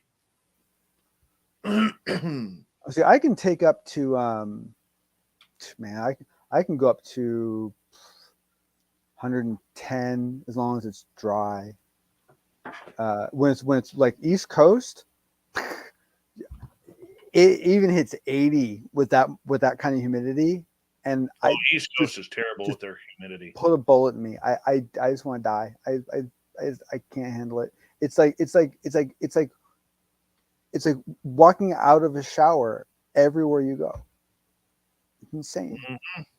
It's so insane. I don't understand. And I'd love to see you up here in the cold. I would. Oh man. Well, you gotta realize that I go. I mean, I haven't been in a couple of years because we went for Charlotte to get old enough. But I mean, I go snowboarding. I mean, I go up into the, but even here, like it doesn't get that. I mean, like even for snowboarding here, like it gets down to, it'll get down to like on a really, really cold, it might get down to like mid-20s, but I don't think I've ever seen it get below 25 during the day.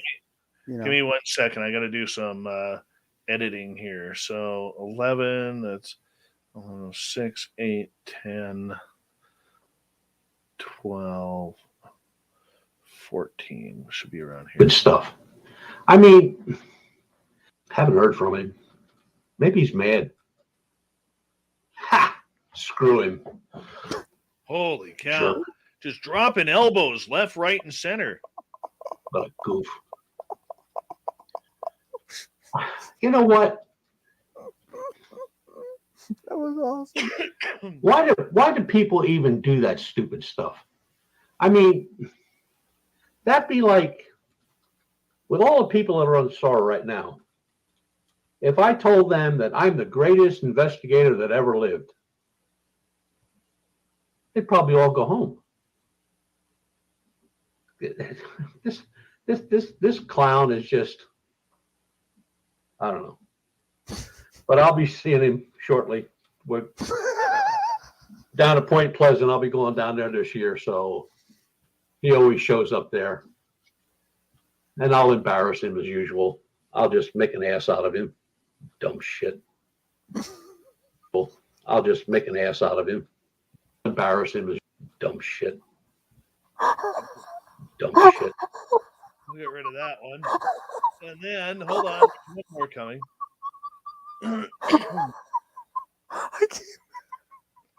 Oh, yeah.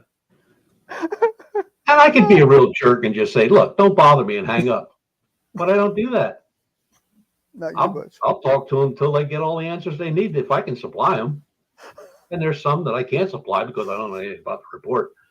But I have people call me, what books should I read? Do you know anybody in my area that can help me out with a case? Yeah. Maybe I can, maybe I can't. But guys like that just get me cranked. No. You don't say. I'll be awake all night now thinking about it, strangle that whole piece of shit. I'm gonna be awake all night now thinking about it. I'm gonna be awake all night now thinking about it. I want to strangle that whole piece of shit. Oh my god. Oh wow. Okay, that was really funny. That was really good. Oh my, Butch. Tell us how we really feel. Don't hold back. Butch. Hold on. Let's say hello to a few people here. The gorgeous Tracy Moore. Welcome back to the show. The stunning D. Ocean Swagger. How are you? And who else joined us late here? Skip to Malou. What's happening, buddy? Nice to have you here. Oh, yeah, you guys missed old Butchie Witkowski going a little bit haywire tonight. Yeah, God, I wow. love it when he does that. I do. I love it. It makes me feel good. I feel happy. I feel satiated. Oh, yeah. When Butch gets wound up. Holy cow. I love it. I do. That was funny. That was funny. Oh, yeah. That's good. A couple of small edits there. And take those out. Mm-hmm. Couple edits for swearing, couple edits to protect him from liability. He never mentioned his name. Fair enough. Drew Morris, Mickey D, fan of this show. Fan of this show. Now, my business partner is good friends with Mickey D. And I'm sorry, who's Mickey D? He used to drum for King Diamond and Motorhead, and now he's the drummer for the Scorpions. Oh, okay. Thank you. Yeah. I recognized his name, but I couldn't figure out from where. Incredible drummer. Yeah. Mm-hmm.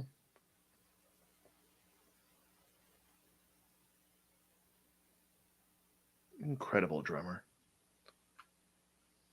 Yeah, to me, like the whole like culture around the other roles in the band of drummers and bassists and guitarists, like, man, it's fascinating. It's like, I mean, it's like, I mean, there's a real, like, I mean, there's a whole attitude that comes along with being a drummer, I'm not saying it's bad or good. I'm just saying, it's a subculture all onto its own, Oh, yeah. Yeah. Started watching last night Metallica's 40th anniversary shows that are on Netflix or Prime. Mm-hmm. Yeah, fantastic stuff. Yeah. Luke 99, how are you? I just finally braved and watched the first episode of the Wheel of Time series on Netflix. I've been so scared to watch that. Like, I've gotten to the point because that book series,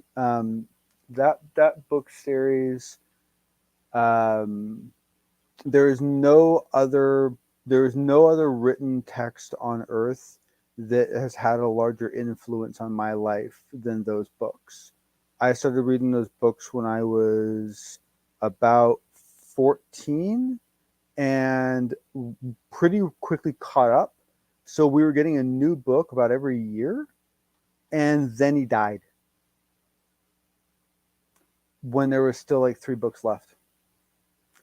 And luckily, this other guy, Brandon Sorensen, who actually became an author because of reading Robert Jordan, Harriet, Robert Jordan's wife, reached out to him, and he came in and worked with her, and they got the last 3 books written. But you end up with like 14 or 15 books.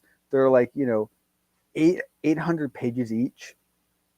An incredibly deep story, and like had such an impact on me. And basically what they're doing is Netflix is putting a boatload of money into making this book series into they're basically trying to recreate the Game of Thrones phenomenon, right?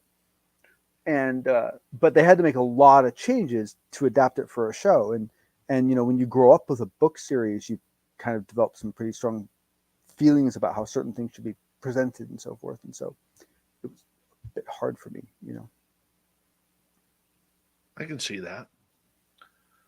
But I must admit, I thought they did a pretty good job. Have you seen the new Dune movie yet? No. I'm not a real movie. I'm not either. But there are certain. It's actually, I mean, it's pretty rare, with the exception of like movies with my daughter. It's incredibly rare that I will watch a movie on my own, or even that, like, Holly and I will watch a movie together. And it's usually kids movies. And but that one I did watch. That was interesting. It was cool.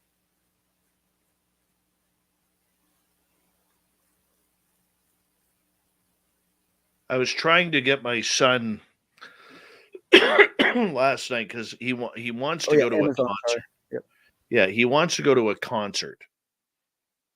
Mm-hmm. So I figured, we'll put this on just to see how he does with it. And he didn't do well. He lasted about an hour before he was bored. And it's just kind of like, well, damn it, do you take him to a live concert? I will.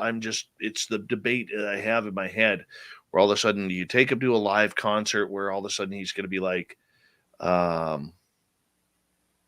do I do here? Dad, can we go? I'm bored. When you're spending as much money as you are on tickets these days. Yeah, but I mean, is there any way to like mitigate it? To like basically plan on him enjoying it, but if he can't enjoy it, you have with you like an iPad or an iPhone or something where he can like play games or like entertain himself so that he doesn't have to bail. Yeah, I've thought about that. This might be a mitigation step, Well, it's going to depend on it's going to really depend on, I think once you're live and he's got the concert shirt on and. Oh, totally. Oh yeah, no, especially once you start smoking and drinking, you get really into it. So. Oh, exactly. He's 8 years old. I mean, you want to make sure that, if the hippie lettuce comes by that, no, I'm teasing. We'd never do that. Oh, what a waste of that stuff to use on a 13-year-old or a 12-year-old or an 8-year-old. He's 8, man. He's 8.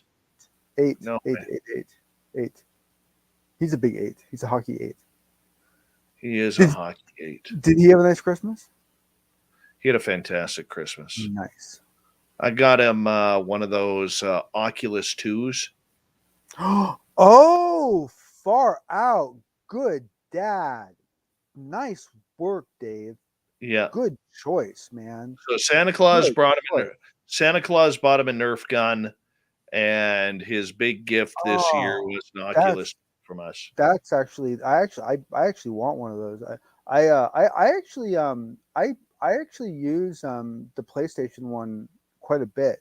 I really like VR a lot. I'm really kind of into it.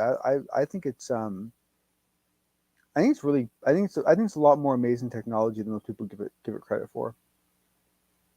Like there's this one application, and I'm sure Quest has one like this, but the PlayStation has, where it's a 3D painting game. It's not a game. It's a 3-dimensional room that you stand in and you paint in 3 dimensions. So you actually can take different paintbrushes and you can actually paint yourself into a box. You can actually paint a staircase and actually see the staircase going up, right? And then actually go up the staircase.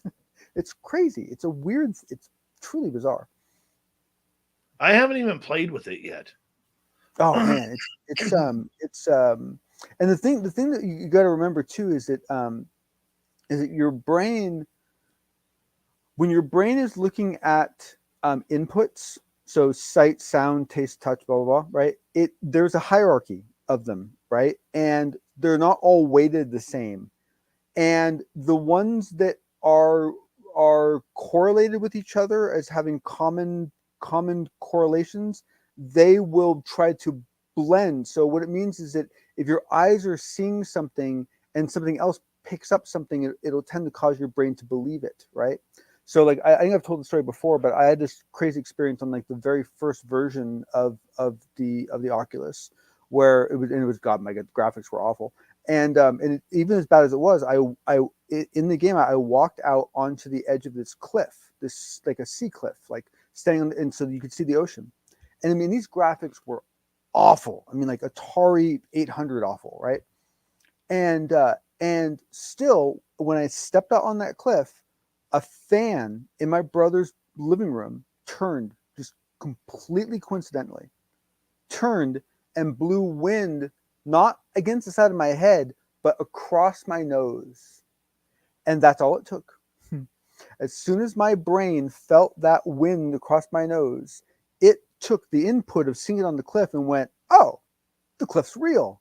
And suddenly I got dizzy and stumbled in the middle of a living room floor. So I'm in the middle of a living room floor and I start stumbling like I'm going to fall, right? And it was all just because the wind.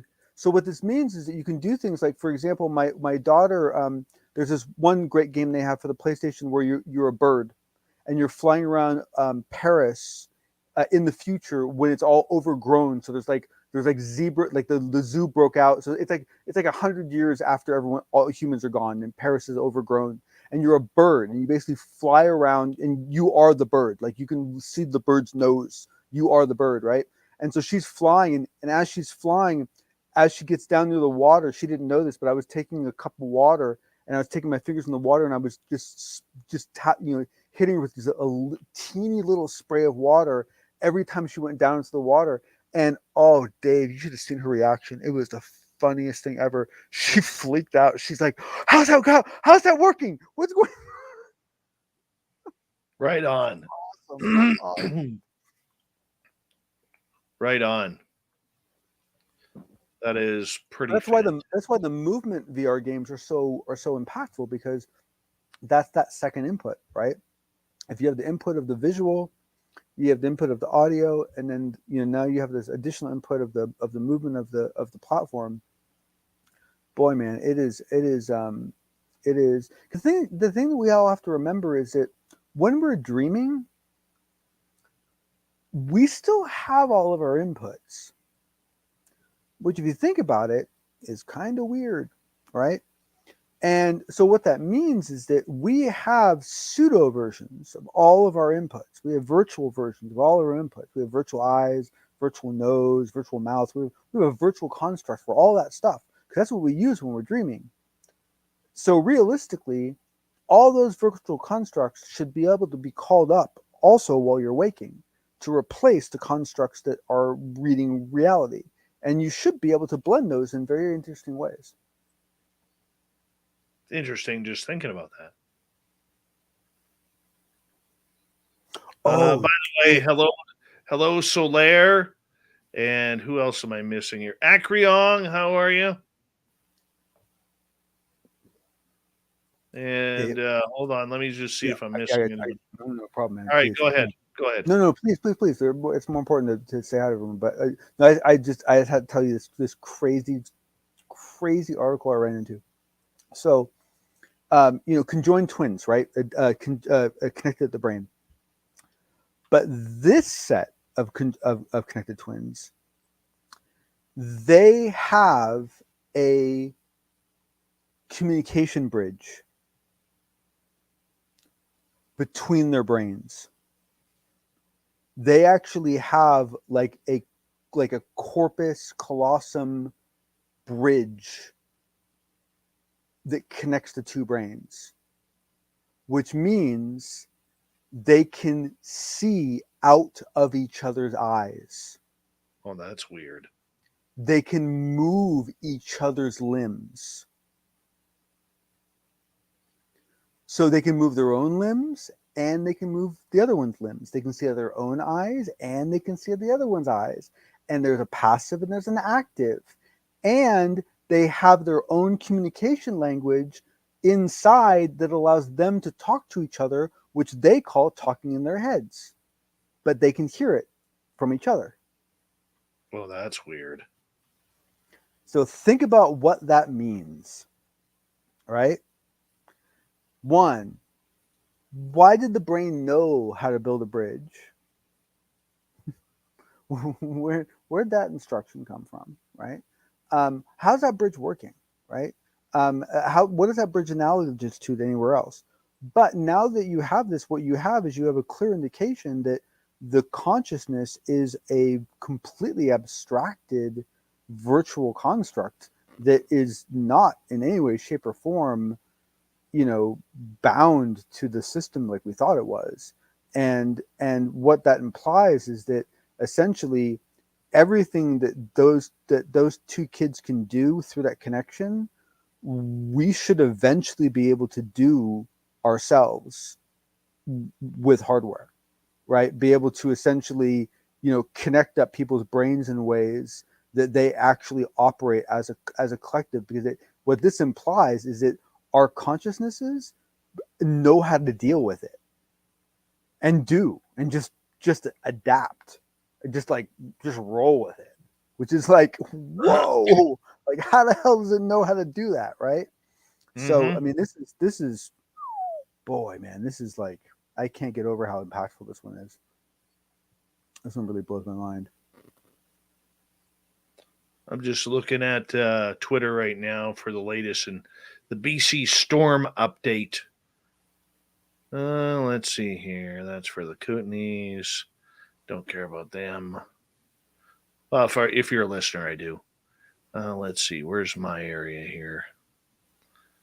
But you mean like a political? Oh, you mean like a weather storm? Oh yeah, yeah. So that's the thing people don't realize about like mild places is that when you live in mild places, you don't actually usually talk about the weather.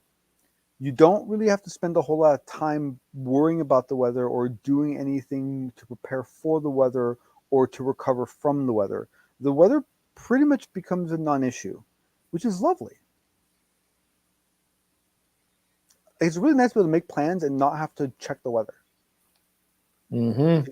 You can just assume that it's going to be, about 75. Yeah. Well, let's see where we are right now. So the town that burnt down, Lytton, in summer due to forest fire, today had it was minus 25 there today, which was a 75-degree temperature change from the day their town burnt down. I like, we should like set some limit and say, look, I'm sorry, if the temperature goes below here, you can't live here. It's just not, it just doesn't make sense. No, it's just negative 25. We Although have it's not like you're getting up. We have an Arctic cold front right now. Huh. That's all it is. It's an Arctic cold front. It's a hassle is what it sounds like. But mm-hmm. In the Vancouver area, they're bitching because they got 2 inches of snow. 2.5 inches. That'll shut the city down. Yeah. Or let's like rain here. Or like there was some case on the East Coast a couple years ago where some town got inundated with snow and they didn't have any snowplows. Like the town didn't. That was all of Texas last year. Like it was freaking hilarious. Yeah, that's true. Yeah. Mm-hmm.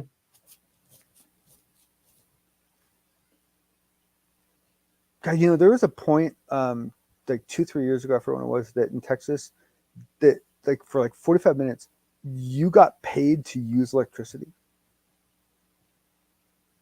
Mm-hmm. Because Texas has their own power system. They're separate from everyone else. Texas, they have their own thing. And it's a closed system. They generate power. Well, if they generate more power than they're using, they don't have any way of storing it. So they have to get rid of it cheap. And so there was like this 45-minute period, like 2 years ago, where Texas would actually pay you to take their electricity. I love that. That's awesome.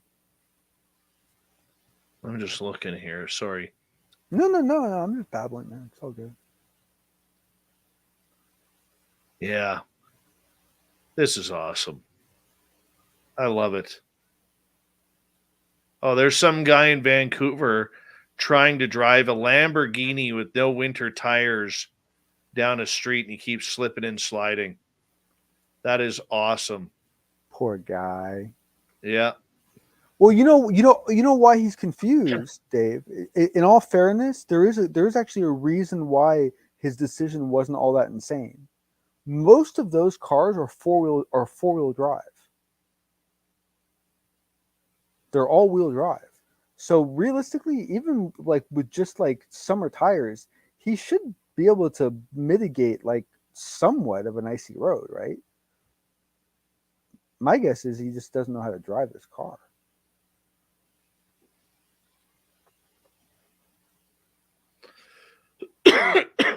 Well, it's very interesting. It's very interesting. You know, let's see here. Driving a Lamborghini in snow. That's hilarious. Friggin' hilarious. Oh, well. In Canada, you can drive with one eye, right? One headlight? No. No, one physical eye. Oh, yeah. Yeah. Always wondered about that one. Seems like depth perception kind of important when you're driving a car. Let's see here. John, this is for you. Tonight, 6 p.m. to 6 a.m., we'll get a low of minus 29 Celsius. It's minus 28 right now at the studio. Feels like minus 35. Oh my gosh. And how do your animals handle it? You just keep them inside and just like. No, my dog Doug, he loves it. Really? The other one, oh yeah, he loves it. Maui will go out to the doggy door when it's raining, and he'll stick his head out the doggy door to push the doggy door out, and he'll see how hard it's raining, and he'll change his mind and he'll go back and he'll lay down again. He'll wait. My little tenderfoot. Centimeters, inches. So let's 15 centimeters. We're supposed to get between another 4 to 5 inches of snow tomorrow. Nice. This is awesome. Dude, I got so much snow. It's amazing. And that's tomorrow with a high of minus 20. I like that. Someone asked you if you had to get your ghost dog a Christmas present. No, I didn't get the ghost dog a Christmas present. Perhaps you should have. Perhaps that's why the dog keeps haunting you. Maybe. Well, Johnny, I got to work in the morning. So we're gonna say goodnight to you and goodnight to everybody. I want to say a big thank you to Simon Smithy, Double Tim, Dry Toast, Dutch Princess Sally, Sugar Britches, Thomas Fessler, Rooted in Gorgeous Sacredness, Sweet Phil, and Ben from UFO Garage ×2, Daryl ×2, Joe Monk, Oob to you, thank you, Noble Patrick, and Obi Flett for the amazing super chats tonight. Wonderful way to support what we do on this show on a nightly basis. So thank you so much. Thank you to all of our new subscribers who are grabbing us on YouTube, Twitch, Revolution Radio, or not Revolution Radio, but